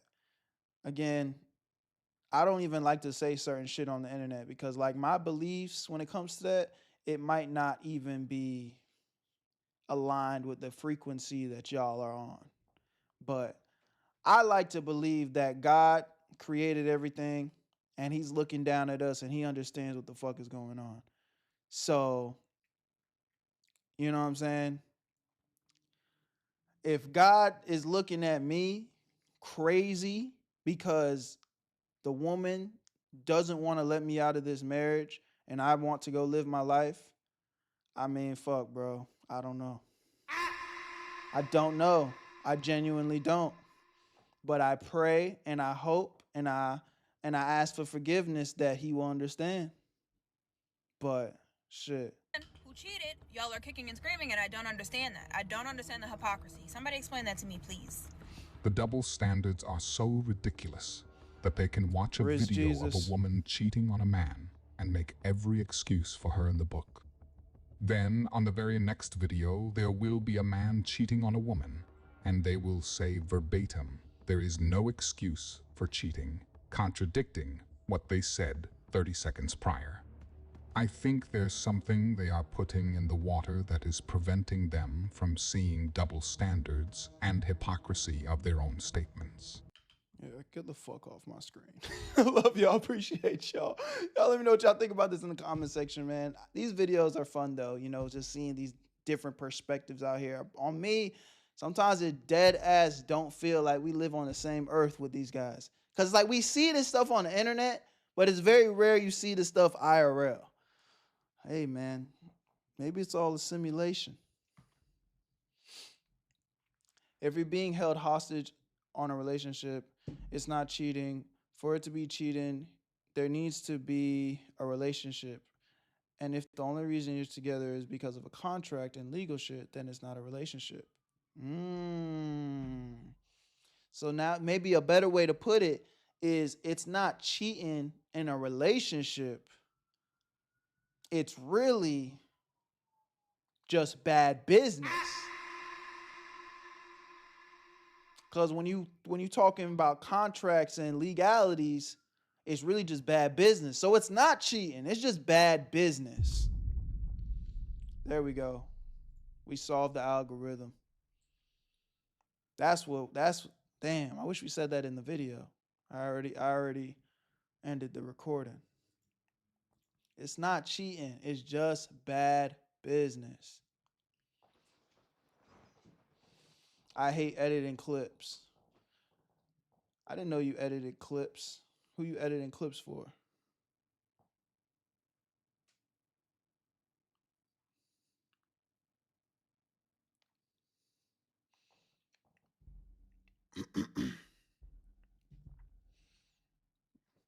W Cap. That was some good rare Cap W, because that nigga really a lying ass nigga. We can't trust much things that come out of his mouth. But he actually cooked right there. It's just bad business. You know why he cooked? Because Cap only deals with bad business. So he understands it very well. That's his lane. He's like, oh, this is what I do. Bad business. W Cap.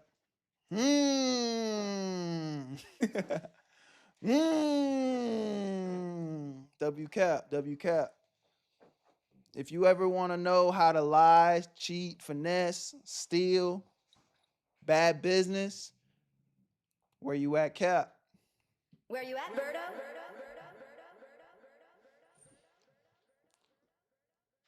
That's who we deal with. He gonna get you right. He's gonna tell you everything that you're not supposed to do. That's Kurama's happy dance. Anytime he does that, he's in a good mood. I've noticed that. I don't know why. But anytime he's feeling good and happy, he just start rubbing his head on the ground. I call it his happy dance. How old is he? He's 4.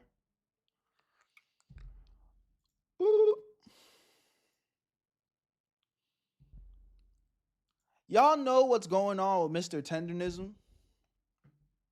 Mr. Tendernism? Y'all know who the fuck that is and what's going on with him? I keep seeing him pop up on my feed. Everybody's talking about him. Somebody give me a very small, brief summary of what's going on, because I want to watch this video about him, but I ain't never know what the fuck he had going on. Yeah, Flacco been educating me. Yeah, I want to watch this video on him real quick. But what the fuck he got going? What's his situation? He got fired. That's an easy way to put it. He got finessed out of his copyright for his brand. So they finessed him. All right. Well, that's what this next video is about. It's only 14 minutes, so I don't really know what's going on. If I'm not catching the vibe, I'll probably quit the vid. But it's looking like some good news happened. Let's see. Hopefully, Flacco's pretty good. It's a Flacco video. He's pretty good at explaining to where you know what the hell is going on. So let's see. That's the unk that be making the barbecue. Oh, I think, you know what? I think I have seen a clip of him before. He's the same age as Berto. All right, bro. Spam up. Where you at, Berto? Where you at, Berto? Where you at, Berto? 3, 2. Let go. Mr. Tendernism finally got the last laugh. Last laugh, as Destination Smokehouse is panicking right now at his success. They came online to make a last-ditch effort to galvanize or maintain whatever support they currently have, as everybody is turned against them for how they did Mr. Tendernism, and it's really, really, really satisfying to see. So in our last video, we covered how Unk finally came out and announced that he was completely done with Destination Smokehouse, after Destination Smokehouse still had him on their page and was still going out of their way to make it seem like Unk was still employed with them, as if they didn't fire him and kick him to the curb. While we're talking, a question I think everybody's been wanting to know is, are you still at Destination Smokehouse? No, I'm not. I'm not at Destination Smokehouse. I'm with Tendernism now. That was hard. That was hard. He's like, nigga, I'm gonna do my own thing, huh? Where you at, Berto? You know, I had to go on my own, you know? Yo! W Tendernism. I don't know why that just made me hype as fuck. This nigga like, nah, I'm doing my own thing now, big dog. So that way I can do what I have to do. Yeah. So I don't want nobody to be, it is what it is. Yeah, it is what it is. If that happens, you don't get mad. Hey, you just take another step. Get glad. Praise the Lord, you're still living. Hey, man, hold on. We need to listen to that again. He's talking that talk. That shit sound like some shit you just need to listen to every day before you get your day started. Take notes. Hold on. That's what it is. You got to move on. When things happen, you don't get mad. Hey, you just take another step. Get glad. Praise the Lord, you're still living. But just, hey, I'm finna tend to rise the world now. Hey, they Yeah. should've never. But it is what it is, y'all.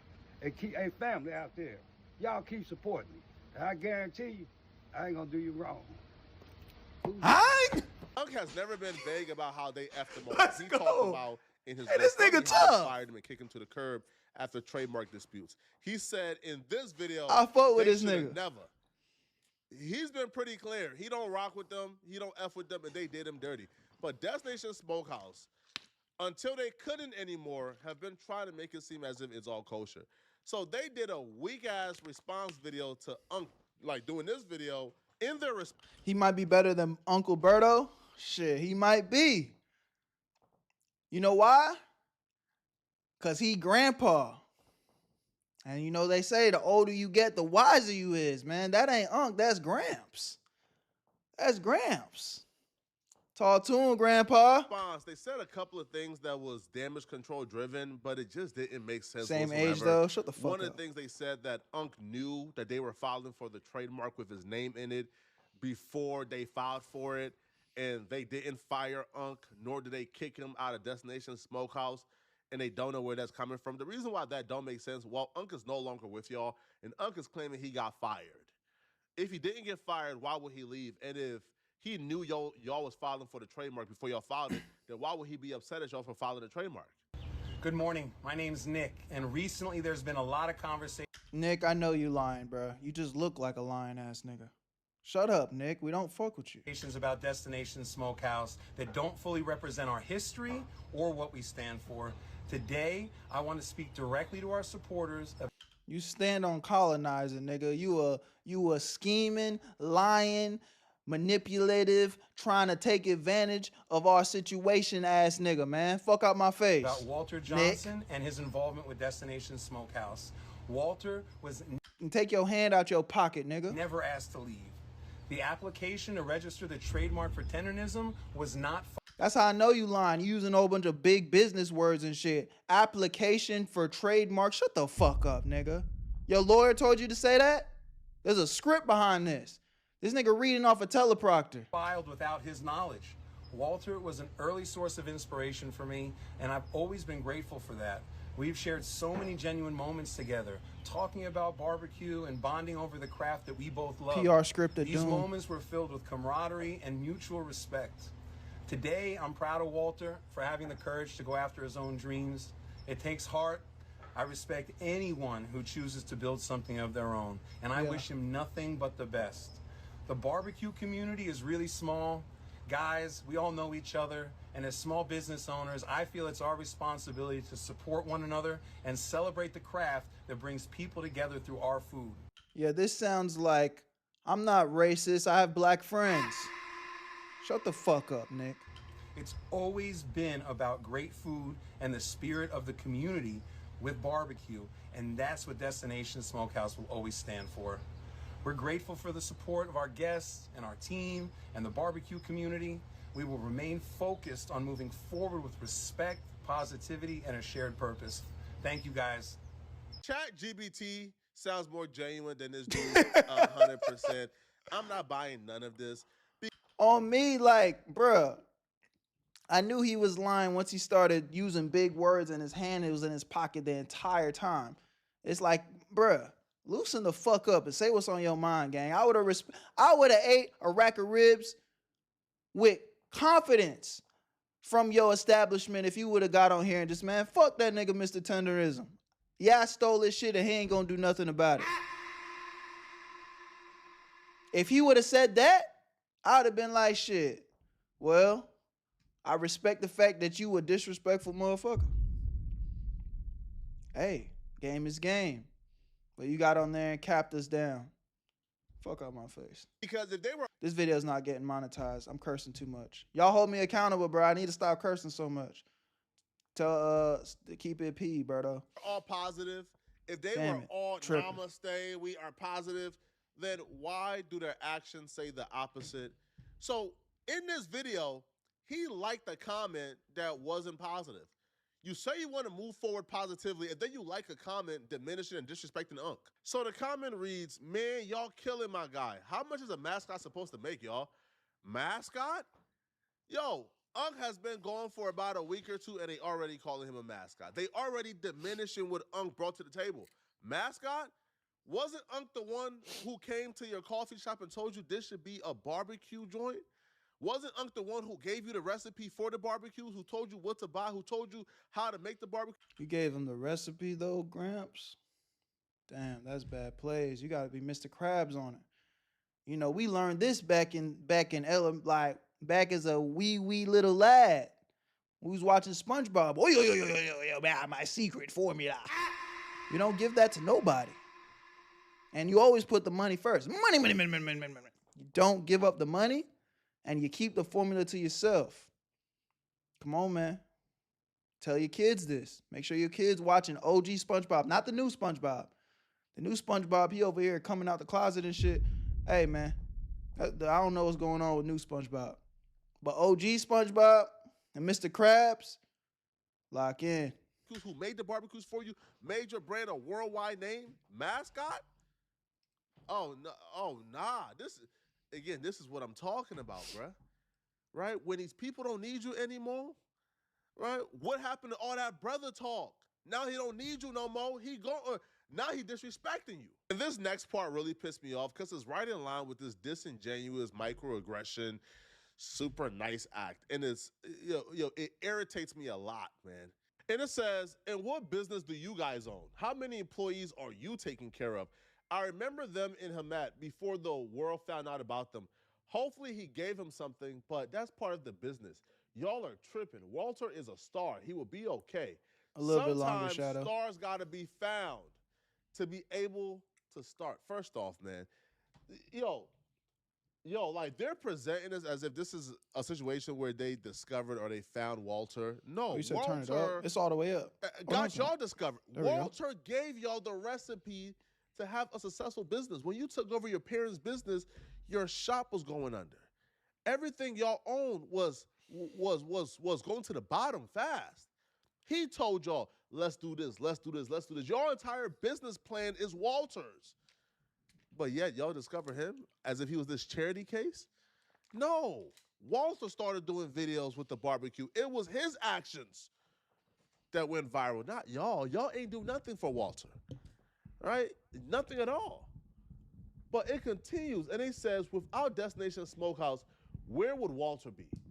Where was he at before then? We all know where Hamat is, so he was not doing that much. But yes, hopefully he was given his just due. Y'all working jobs now more than he was and doing it for less money and not. That's like saying, where would Drake be today if it wasn't for Lil Wayne? I don't know, nigga. I don't know, but it don't matter.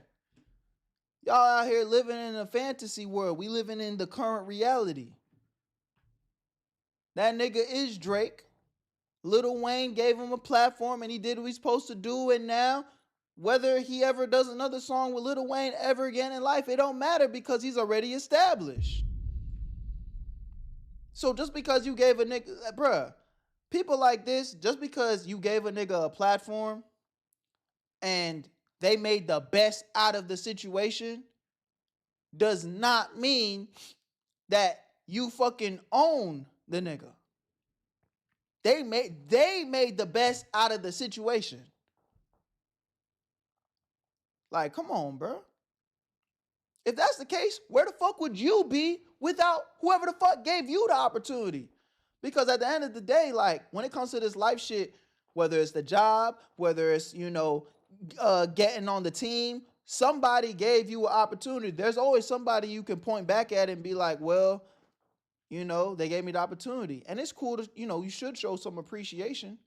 But at the end of the day, if you as an individual don't put the work in and make the best out of that situation, I mean, what the fuck is that opportunity? It's just potential. That's why we call it potential. A lot of people got potential. Not everybody can live up to it, though. Complaining or posting, but it's easy to kill the one spending the money and taking all the risk. I'm just saying once again, I hope he gave him something. Whatever pity they got for Unc, they could keep it. Honestly, Unc don't need it anymore. Unc won. Not only is Unc GoFundMe surpassing $25,000, Unc got his own food truck. Unc got his own restaurant. Unc is now cooking for celebrities. Unc doing Facts, Twitch now. Unc is cracking. Gramps on Twitch. His Instagram bought to surpass 200,000 in under 30 days. Unc is doing his thing. Unc is more cracking than Destination Smokehouse. Now, here's where the real irony comes in, okay? Now, they claim that Unc knew about the trademark beforehand. That's cap, right? From our perspective, that's cap.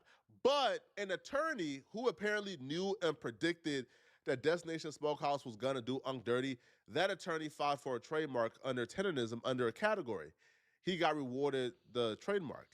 That attorney is apparently giving Unc the trademark and turning it over to Unc, and they announced it in a video.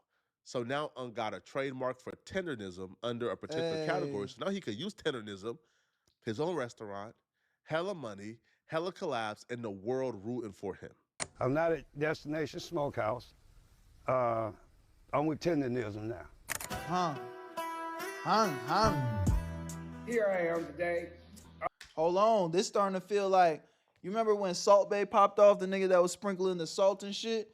It feels like this all over again, but with a nigga that actually deserved this shit. Got it out the mud. And he a brother. Let go. Attorney Harris reached out, talked to me. We have a meeting. He's the original owner of tenderism under the trademark. And today, he said, well, I'm gonna get the trademark to you. And here he is. Boy, look, Attorney Harris. Yes, sir. Man, you don't know the appreciation. Things that's been happening. God is good. God is good. God is good. It wouldn't have happened. Yes, sir. If it wasn't for him. And now look at it. Hey, family, see how we reach out and touch? Long time coming, but the time is here. Well, I want to thank you all for all that you've done for the community. You are a magnificent inspiration to us, and it is time for our community to work together to do big things. This is really such a beautiful thing, man. You know, like, and this is another thing I be preaching to y'all over and over again. Like, don't ever quit. Don't ever give up on yourself. Don't ever get down. Because, again, I don't know this nigga's whole life story and his ups and downs, but it's like, and I don't know how old he is, but no disrespect, bro, look old as shit, right? And he still found a way to win. And his time is now. He has a legacy now, you know what I'm saying? He got a secret formula that he could pass down to his kids and his, you know what I'm saying, to carry on his legacy and now a business that can strive and thrive for forever on. So it's a beautiful thing, bro. Like, don't ever give up. You never know when your time's gonna come, and you never know when it's gonna be your time to shine. And when it's your time to shine, man, you gonna win. What my dog say? We don't get mad, we just get glad and keep stepping. Huh? I was taking notes. Y'all, I was dead ass serious. Economically, and it is an absolute honor to begin the process of transferring those trademarks over to you, because you deserve it, you created it, and you've created something very, very special for our community. So, and look, we ready to roll. Let's go, man. Hey, man, listen here. This tenderism, boy. I'm finna really, y'all. We finna have some fun. I'm finna tenderize the United States. And I say one thing to that. What he's really saying resonates with Berto because it reminds him of himself when he was that age.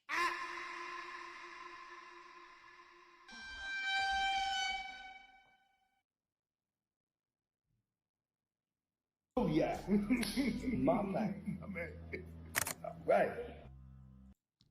Y'all fuck niggas could only wish and hope you'll be looking as fly as me and Mr. Tenderism when you guys get to our age, man. Watch out.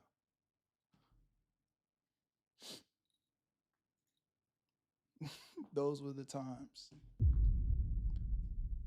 Fuck out of my face, man. Watch out. Watch out.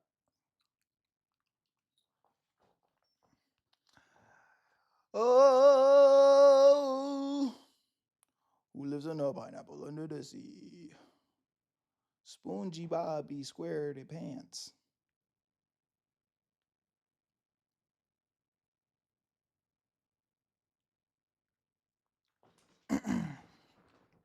This shit low key tough, not gonna lie. What? Yo, Berto, can you make that pink thing yellow and put it on merch or nah, gang? I'm not even answering you, bro. I would like to make it yellow though. That would have been hard, but fucking, it's pink, bro. I'm gonna be buying some new stuff for the room soon though. Did you end the vid? Yeah, I thought it would be cool to end it right there. You got a new phone case or just a case? Nah, y'all know I'm always rocking my yellow case. I just had took it off because I was just fidgeting. Yeah, I ended the vid. I just felt like it was a good place to end it. I ain't need to drag it out.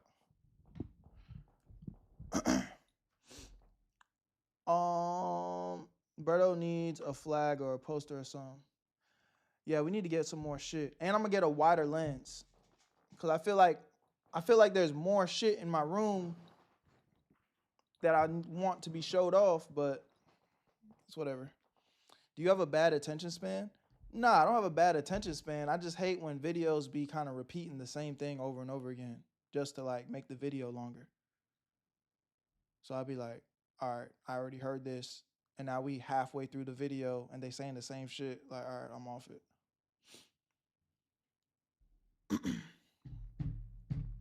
I like them cause dolls. That's what I'm saying. And look, like they getting cut off at the top and shit. I need to get a wider lens. But that's gonna be another bag of money. But we'll get there. Oh, we 2 subs away from sub goal. Let go.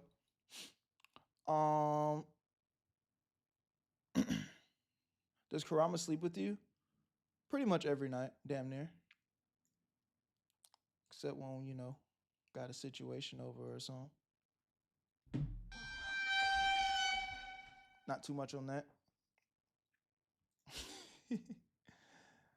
I be talking shit. What's wrong with me? What's wrong with me? Sometimes I get in these moods where I be a little too unfiltered. And I gotta remember that I'm a content creator with a career ahead of him. Can't be talking too crazy. Berto, before we move on, what up?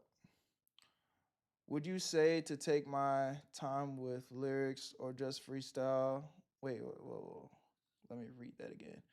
Would you say to take my time with lyrics or to just freestyle and make the lyrics, Berto? Oh, when it comes to music? I mean, when I write songs, I don't freestyle. I'm not a good freestyler, but I definitely take my time. I definitely take my time and write the song. But I don't write the song in a traditional way. Like I write to my melodies. Like I'll record a good melody and then I'll write to my melody. Berto, you might need glasses. Bruh, I need to like wear these more cuz we've been streaming so much and this light has been killing my eyes. And I have perfect eyesight, or potentially had perfect eyesight. I got this big ass light just beaming in my eyeballs. But I don't feel like wearing the glasses. That's my problem. I only like wearing the glasses when I feel like I look good in them. But some days I'll be like, I don't feel like I look good in the glasses today. Berto, you might need to learn to read. Shut up.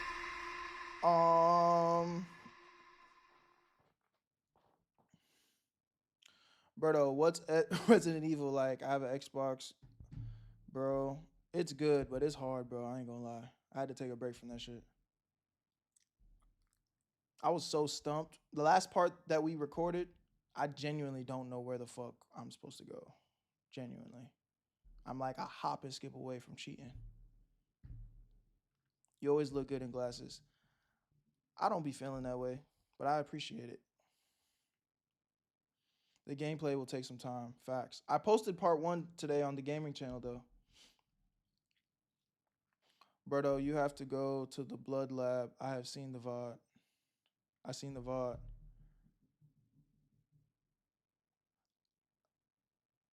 I went to the blood lab, though.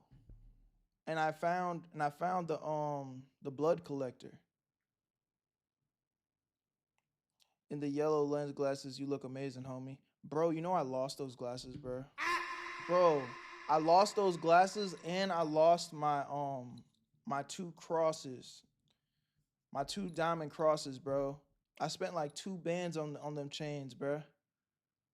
I'm fucking sick. The last time I went to fucking Miami, bro, I brought those glasses and I brought my cross chains.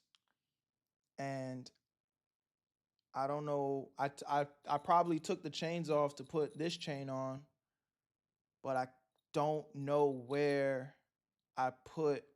Like, I don't know if I didn't put it back in my bag. I don't know what the fuck. How do you lose your chain? Because I be swapping it. Like, sometimes I feel like wearing this one, or sometimes I feel like wearing my double cross joints. But I have not seen it since Miami, bro.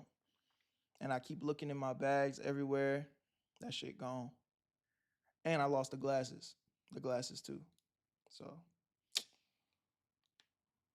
I was pissed about that. I ain't gonna lie.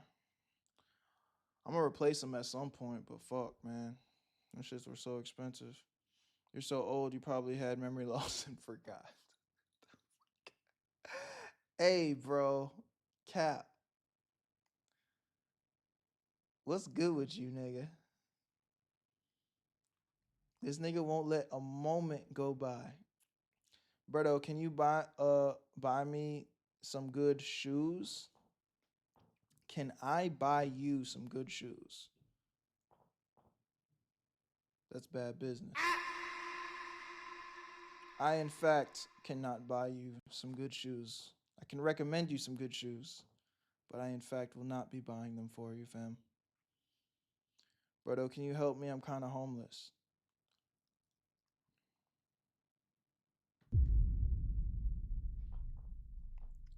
That's bad business, man.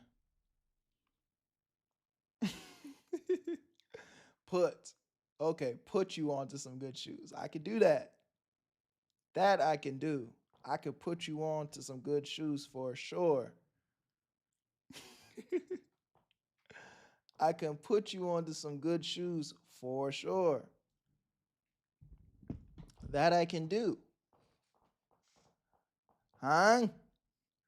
These are my favorite shoes right now. Thank you for the pennies. I will forever cherish them. These are my favorite shoes right now. The Asics.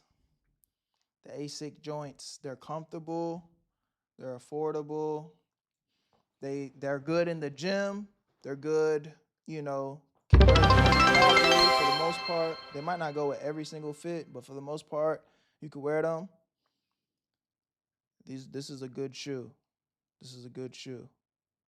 And it'll give you some swag. Go get you a pair of these. I like them a lot. And they're very comfortable. Did you react to Omeezy XQC vid? I saw that, but I wasn't sure if I wanted to react to it.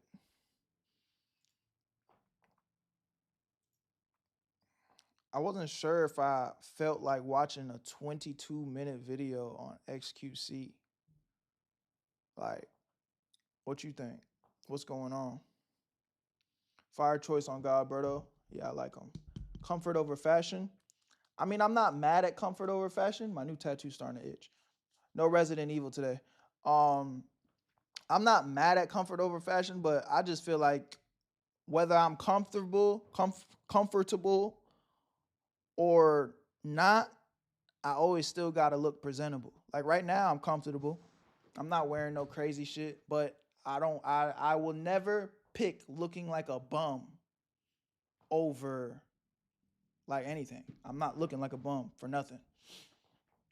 So I feel like there's a place where you can always find the middle ground. Be comfortable, but still look, you know, presentable. I'm not saying you need to be like a fucking fashion icon. That's not what I'm saying. Bird, have you ever wore polo? Back in the day, there was a time where, you know, I thought that was hard, but not really. I don't really wear polo right now.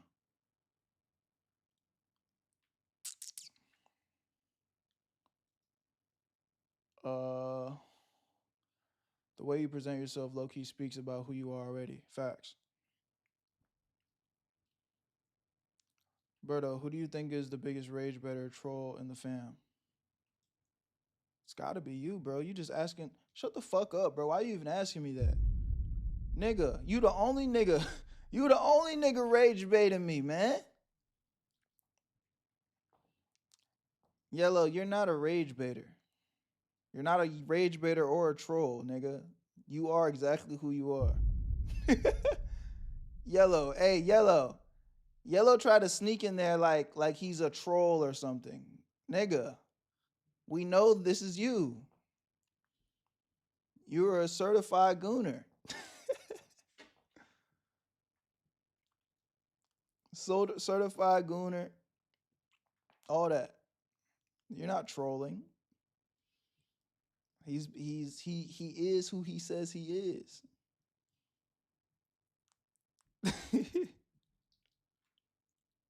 He said, "Oh nah, gang." Listen, bro, I'm not one of them niggas that be like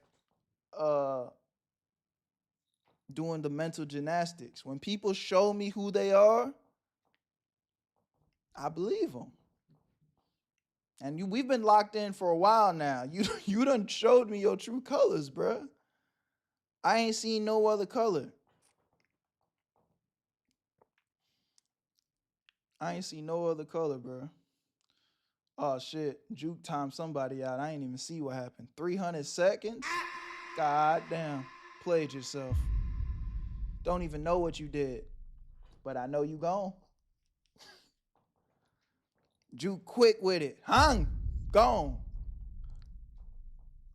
Nigga, I don't even get to read what the fuck be happening. That nigga say some shit. Gone. Don't know what the fuck going on. All I see is timed out. Boom.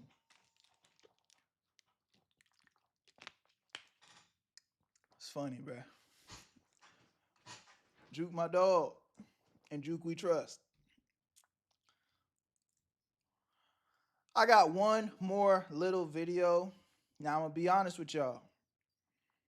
I need y'all to be locked in, give as many opinions as possible, and so we can have good conversation. At the end of the day, I like everything to be organic, but this is one of them ones where the video is only 2 minutes and 40 seconds long. And for me to get fully monetized on YouTube, it needs to be at least 8 minutes. And you know me, bro.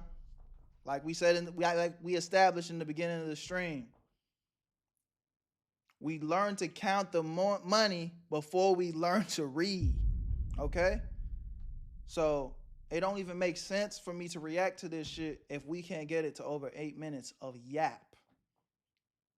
So we supposed to be yapping in this next video. And I ain't gonna be mad at y'all if we don't make it. Cause at the end of the day, if my knowledge just isn't good enough, then it is what it is. But we about to get into it. I don't know what this video is about. All I see is it's going crazy for somebody else. So y'all know how we do, man. Let's go. Spam up. Where you at, Berto? Where you at, Berto? Where you at, Berto? Next vidski.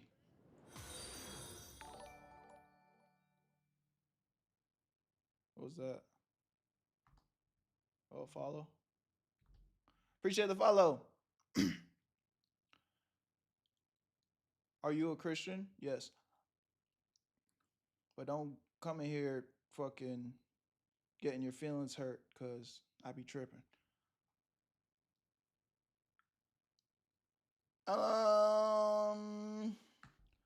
Cartoon Network's new show looks...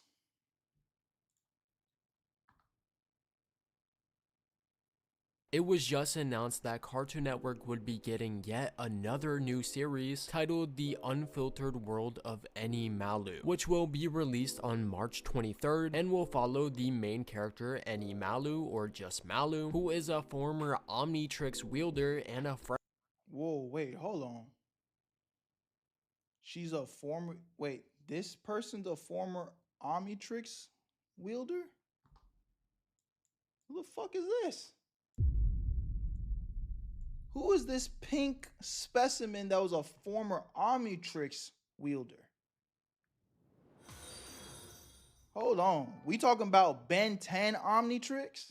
Friend of Ben Tennyson. So I guess in a way this will actually be a Ben 10 spin-off series, which is pretty interesting. But this actually had a previous series titled The Any Malu Show, in which Any Malu is a digital influencer. Why are they doing this to my GOAT, bro? Why are they nerfing the fuck out of Ben 10? Like, they've continuously been on a mission to nerf classics. They need to just stop rebooting shit, bro. If y'all gonna continue to destroy classics, please just spend some time and effort into making it good, bro. Like, off the top, I can name so many just fumbles. Let's go. Now I'm on y'all ass. The original American Dragon Jake Long. This, oh, perfect. This is exactly what I was looking for. This has got to be one of the biggest downgrades in cartoon history, bruh. What the fuck? Why? Who approved this fucking character design, bruh? This shit is ass. This shit is fucking trash, bro. Bro, and I used to love this show so much. I literally used to love this show so much. And, you know, because I love this so much, I still watched this fucking bullshit here over on the right. But this was early in the game. You know what I'm saying? I didn't realize that it was going to get this bad. Then we had this peak. Hold on. When we were doing this right here, I was like, okay. Peak? Not necessarily. Just a little confused, but okay, I'm still locked in. You know what I'm saying? We still watching this. What the fuck? And get the fuck out of my face. That's the lineup right here. Peak. This feels different, but we still locked in. You know what I'm saying? It feels different vibe, but okay. They're older, more mature. Got it. Okay. What are y'all doing? Trash. They did that to my GOAT. And now they're trying to add some pink gumball looking bitch into this hoe wearing the Omnitrix. That don't even make sense. Then we had, come on, the original GOATs. These niggas, Cyborg, Robin, Beast Boy, Peak, Starfire, Peak Raven. Holy, yeah. Raven. Come on, man. And then this. What?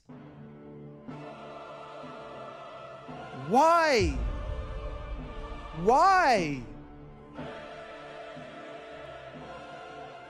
It's like their sole goal at this point is to spit in the face of everyone that actually got to appreciate and enjoy real television.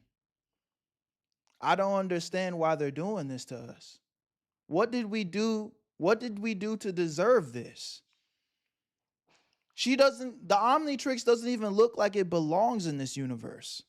And answers questions from her audience, but then also holds a talk show where she interviews multiple Cartoon Network characters. From Ben 10 from the reboots, to Darwin from The Amazing World of Gumball, to the Powerpuff Girls, to Lumpy Space Princess from Adventure Time, and even more characters, which just kind of makes it this insane Cartoon Network crossover show, which is just super cool. But anyways, I say this is another new Cartoon Network series, as it was also recently revealed that another new series titled Goat Girl would be coming, which whilst it's being completely hated on and probably wouldn't do well even if aired in the US, both of these series will actually just not be getting released internationally, with Goat Girl releasing only in the UK and The Unfiltered World of Animalu only releasing in Brazil. This kind of sucks, as Cartoon Network really needs some new original shows right now, as they don't really have any besides Iyanu and are only releasing revivals of their— Yeah, what is on Cartoon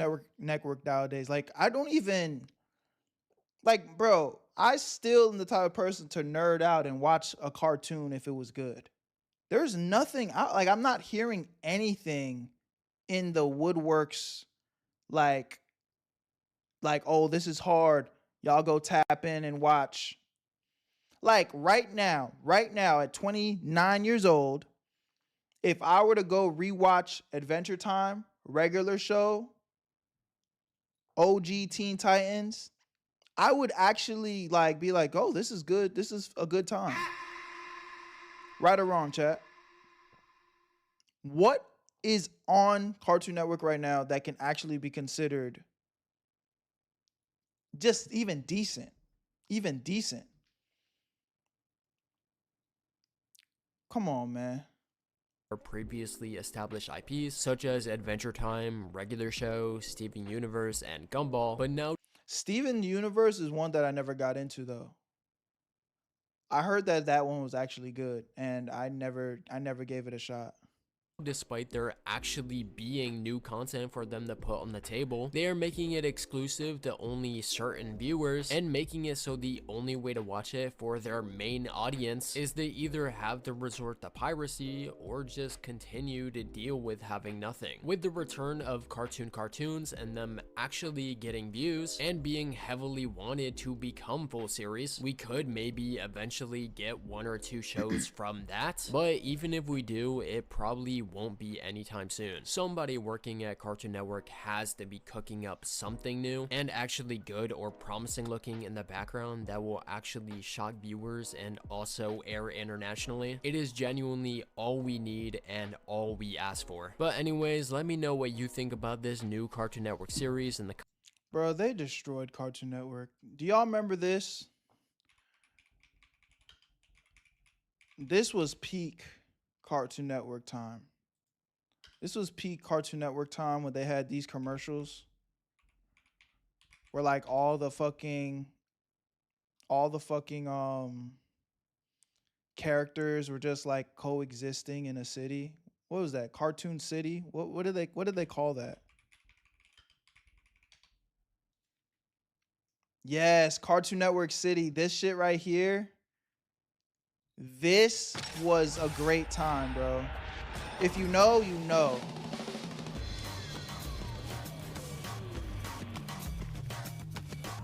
I don't know if I'm gonna get copyrighted for playing this, but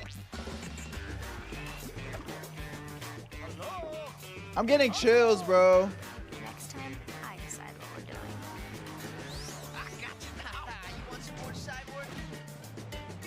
doing. If you know, you know.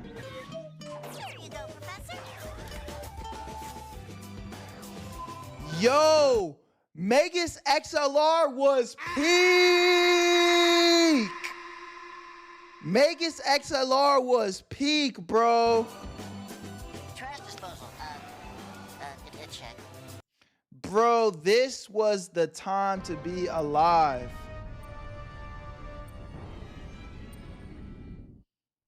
This was the time to be alive, chat.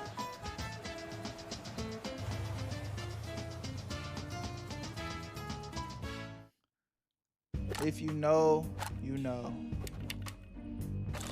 I wasn't even born. Yeah. Honestly, I feel bad for y'all. Y'all love to make fun of us for age and shit. Like us millennials and older Gen Z. But the reality is, y'all niggas got the short end of the stick. I can't. You guys watch the shows we grew up on and tried to feel included with what we had going on. Because y'all don't even have anything of your own that's worth watching. Y'all niggas are cooked, bro. Yeah.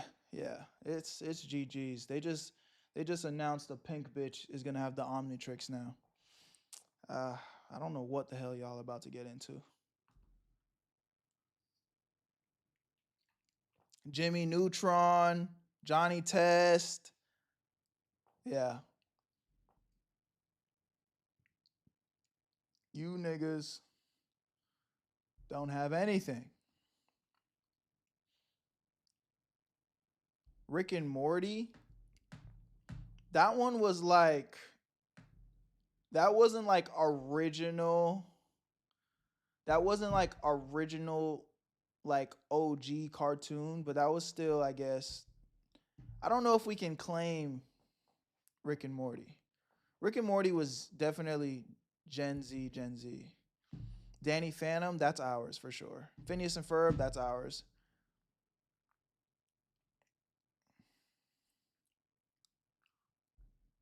Did you watch Big Time Rush? I didn't really fuck with Big Time Rush, but I was watching like Disney Channel at that time. I was more like, I fucked with more like, That's So Raven, Kim Possible, Invader Zim, peak, Invader Zim. DG said Backyardigans. Them niggas was, hold on. Backyardigans. That's good music. Hold on. That's good music. Hold on. That's good music. Hi, I'm Pablo. My name's Tyrone. That's good music. I'm Tasha. And my name's Austin. And we're your backyard friends, the backyard again. Hey. Hey.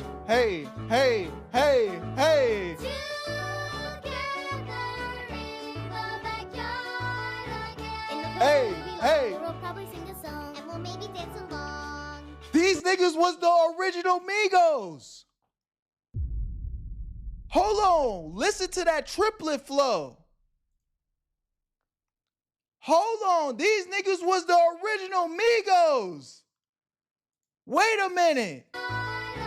In the place where we belong, we'll probably sing a song and we'll maybe dance along.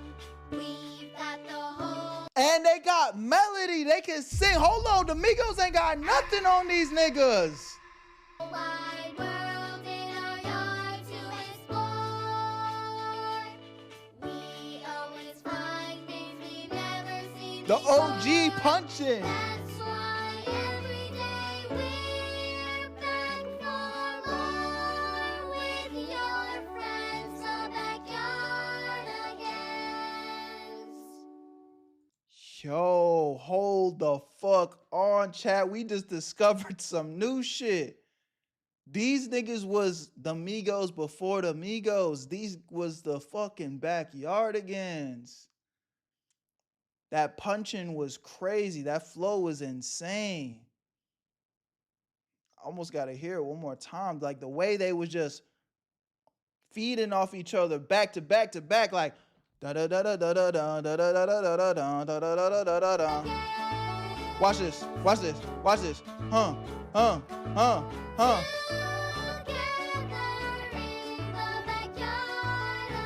the place where we belong, we'll probably sing a song and we'll maybe dance along. Y'all not hearing them though. Y'all not hearing them though. Y'all not hearing them though. Bro talking about these shows too much for me, man. Yo. This is like, it's a good time, man. It was a time to be alive. Berto, did you watch Total Drama Island? Of course. I will say, like, after they started, like, I don't remember what season I kind of started like tuning out of it, but I was tapped in for sure. I didn't like 16. I remember 16. I didn't like that one. I didn't like 16. 16 was Berto, play the Nicktoons Iron Man opening song. Gang, it's fire. I'm not playing that, bro. I've never even heard it. That's how I know it's trash. The Nicktoons Iron Man opening theme song. I didn't even know Nicktoons had an Iron Man. Did y'all know that? Y'all niggas was watching Iron Man on Nicktoons? I've never even heard. I didn't even know that was a thing, nigga. And here, and there's Juke. Hey, nobody's heard of that shit. And Juke co-signing it, bruh. Juke's like, I got you. I got you, babe. Don't worry. Don't worry. Nobody believes in you, but I did. W woman. W woman. Dang, y'all have no childhoods for real. Bro, we was all locked in on the same page, and then you just said some bullshit.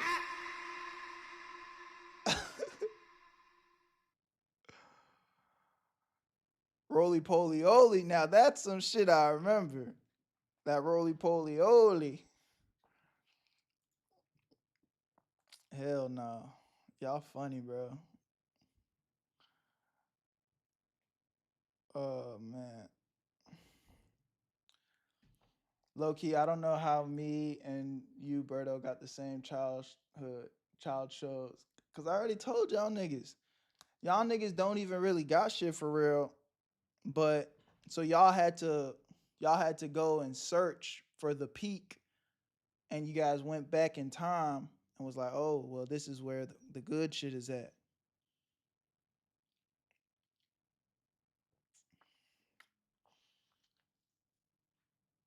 I watched the same shit. Yeah, because you had to go back and grab it. But you didn't have the luxury of coming home from school and, like, you know, waiting for the new episode because you was caught up. Like, you didn't have the luxury of seeing the commercials come on when they announced Timmy from Fairy Odd Parents was about to have an epic crossover with Jimmy Neutron. You didn't have the luxury of, like, feeling that excitement, like, oh shit, no way they're about to do this. You didn't get to feel that. Like, yeah, you might have saw it and you watched the rerun, but I got to see the commercial, like, yo, we about to drop Fairy Odd Parents and Jimmy Neutron in the same shit. And we like, what? No. We didn't even know that was possible. Nigga, we was doing multiverse shit way before the Avengers, nigga. We was crossing over universes way before the Avengers and Marvels, nigga. Y'all niggas getting excited about that weak ass shit. We been doing that. We been doing that. I just showed y'all. Yeah, man, they didn't understand, you know, when Hannah Montana popped out on Sweet Life of Zack and Cody. Come on, man. You niggas wasn't there, bruh. You niggas wasn't there. And you was not. Like, you might have seen the reruns, but you niggas wasn't there, bruh. And That's So Raven in one episode? Hold on, man. Don't piss me off in this bitch. That's So Raven, Hannah Montana, Sweet Life of Zack and Cody, one episode.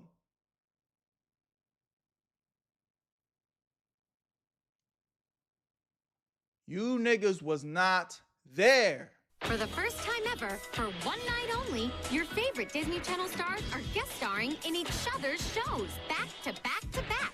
You didn't see this commercial. You didn't see this commercial. You wasn't fucking there, nigga. You wasn't fucking there. You niggas didn't have the luxury. That's So Sweet Life of Hannah Montana. You niggas was not fucking there. Event, That's So Sweet Life of Hannah Montana. Raven Baxter, that's me. I'm Cody and this is Zach. I'm Maddie. Hey, Maddie. Oh, Hannah Montana. I'm Raven. Actually, he's Juan and I'm Camille. Friday, July 28th. Raven meets Zach and Cody, who meet Hannah, who knows London, who gets tricked by Maddie into wearing Raven's dress. After You niggas over here, like, come on, man. You guys wasn't there when this pixelated quality was crystal clear to our eyes. There was a time where this was the best quality that life had to provide.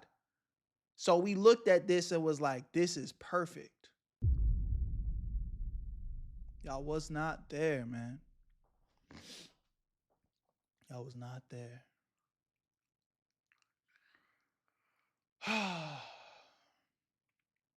not there.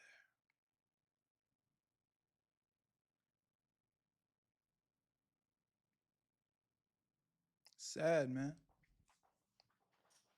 Sad. Sad.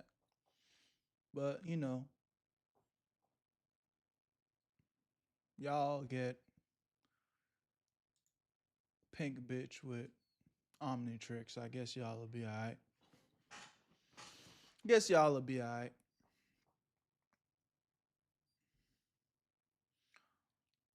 I guess y'all will be all right.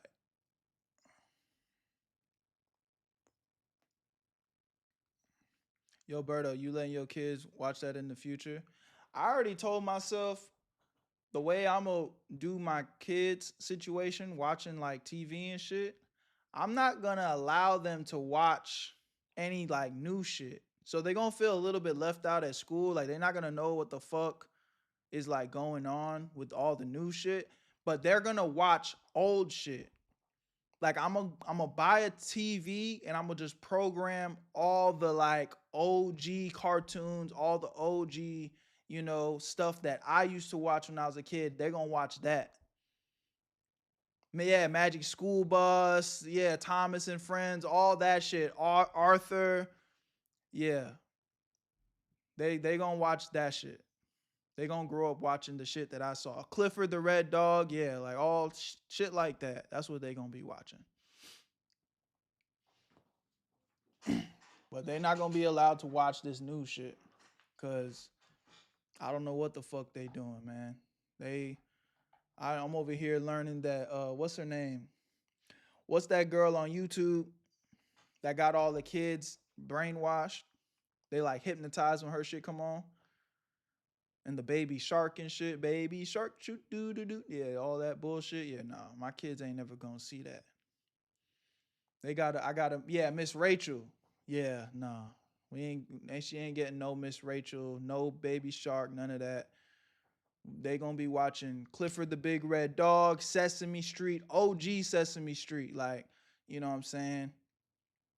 Yeah, like the old shit. She made a fortune from that. I'm sure she did, and I salute her. You know what I'm saying? If I was her, I'll be doing the same thing too. It's not my problem. Your kid's addicted to my shit. That's your fault. You know what I'm saying? Run that up. But, you know, but also me as a responsible adult that will one day have kids and have the responsibility of making sure that my kids' attention span is not fried and cooked to the core. You know, I will not be allowing them to consume that.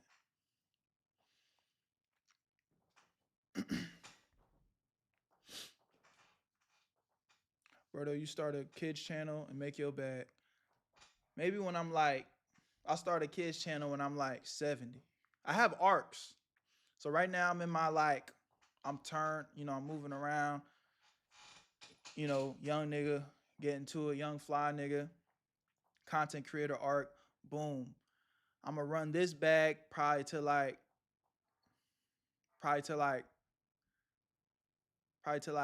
38. Then right around like 38, you know, I might do a temperature check, kind of see how I'm looking and how I'm feeling at that time.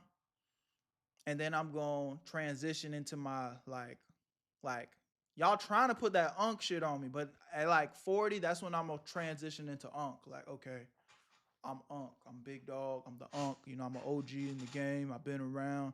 I'm gonna start trying to like talk with a deeper voice and shit. Be like, yeah, like I'm not gonna be dressing like this. Like I'm gonna be wearing collared shirts and shit. You know what I'm saying? Every once in a while, I might still put on some fly shit. So they be like, hey, Unc, still know how to put that shit on. You feel me? But I'm gonna start dressing with like collar shirts and shit. And like the collar shirts that be kind of like buttoned down a little bit so you can see their chest hairs and shit. Yeah, that's how I'm gonna be moving. And I'm gonna be giving like advice and shit. And maybe I'd start doing some fitness content and back in my yeah.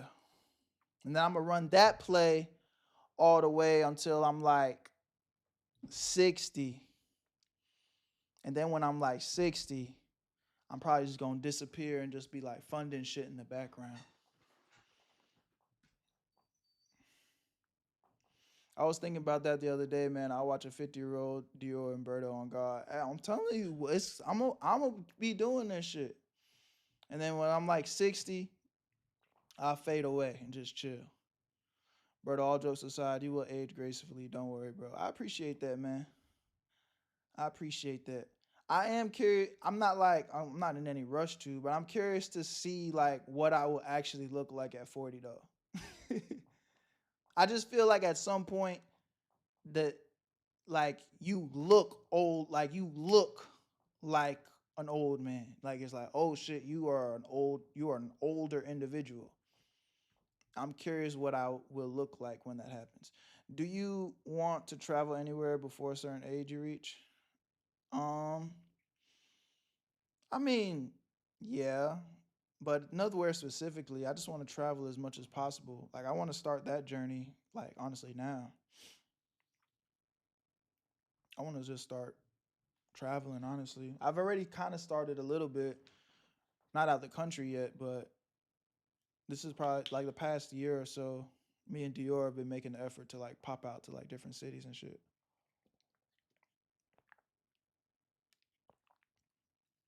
I just got a job, Berto. It's trash, but anything to survive. That's okay. Sometimes you gotta stay down till you come up.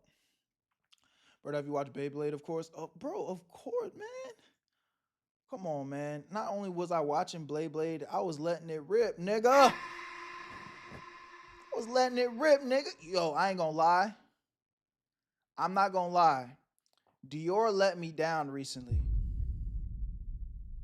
Dior let me down recently, bro. I'm not gonna lie, bro. Dior let me down in the worst way recently, bro.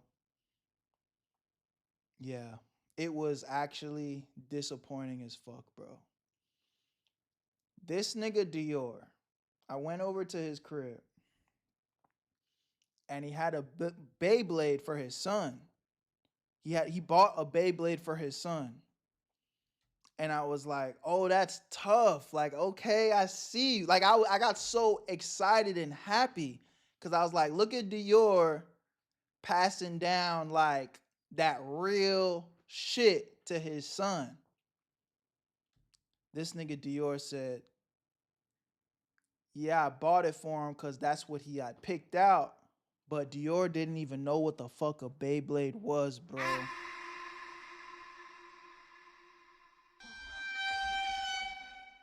This nigga Dior didn't know how to let it rip, gang. I had to teach Dior how to teach his son how to rip a Beyblade, gang.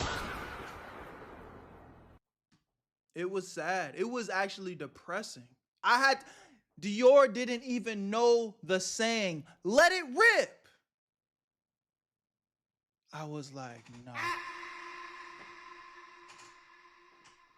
He let me down, bro. I was actually baffled, disappointed, distraught.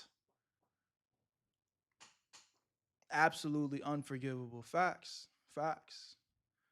You know? And I pulled him to the side and I said, hey, bro, like, I'm not going to say this in front of your kid because at the end of the day, like, when he thinks about the memories of learning how to rip his first Beyblade, it should be you, his father that taught him these things.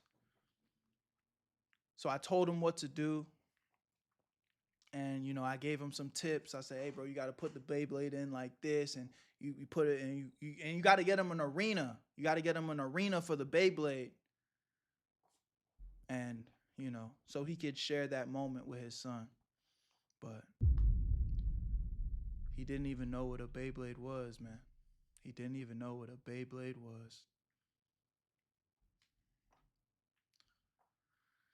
So that was a sad moment that I realized one of my close friends was just not moving how he was supposed to.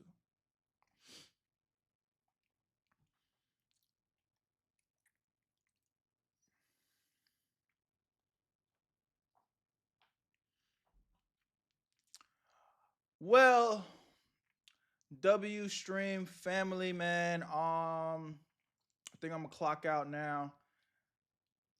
Get some vid. I got one more vid I want to get up. It's getting a little late, so I love you guys. I appreciate y'all, man.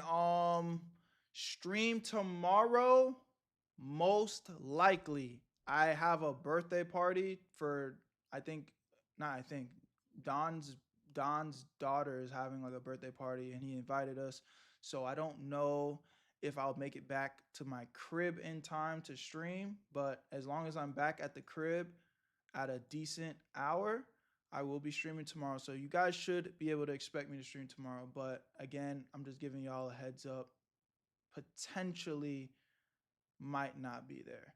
But y'all already know, man. I love y'all. I appreciate y'all. Where you at, family? Another amazing stream. Guys, be safe. Have a good time tonight. Do what it do. Stay focused. Make sure you thank God for another day, because it's always a blessing to be living.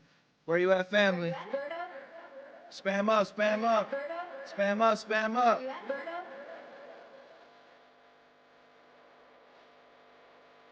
Hey, hey, hey, where you at, fam?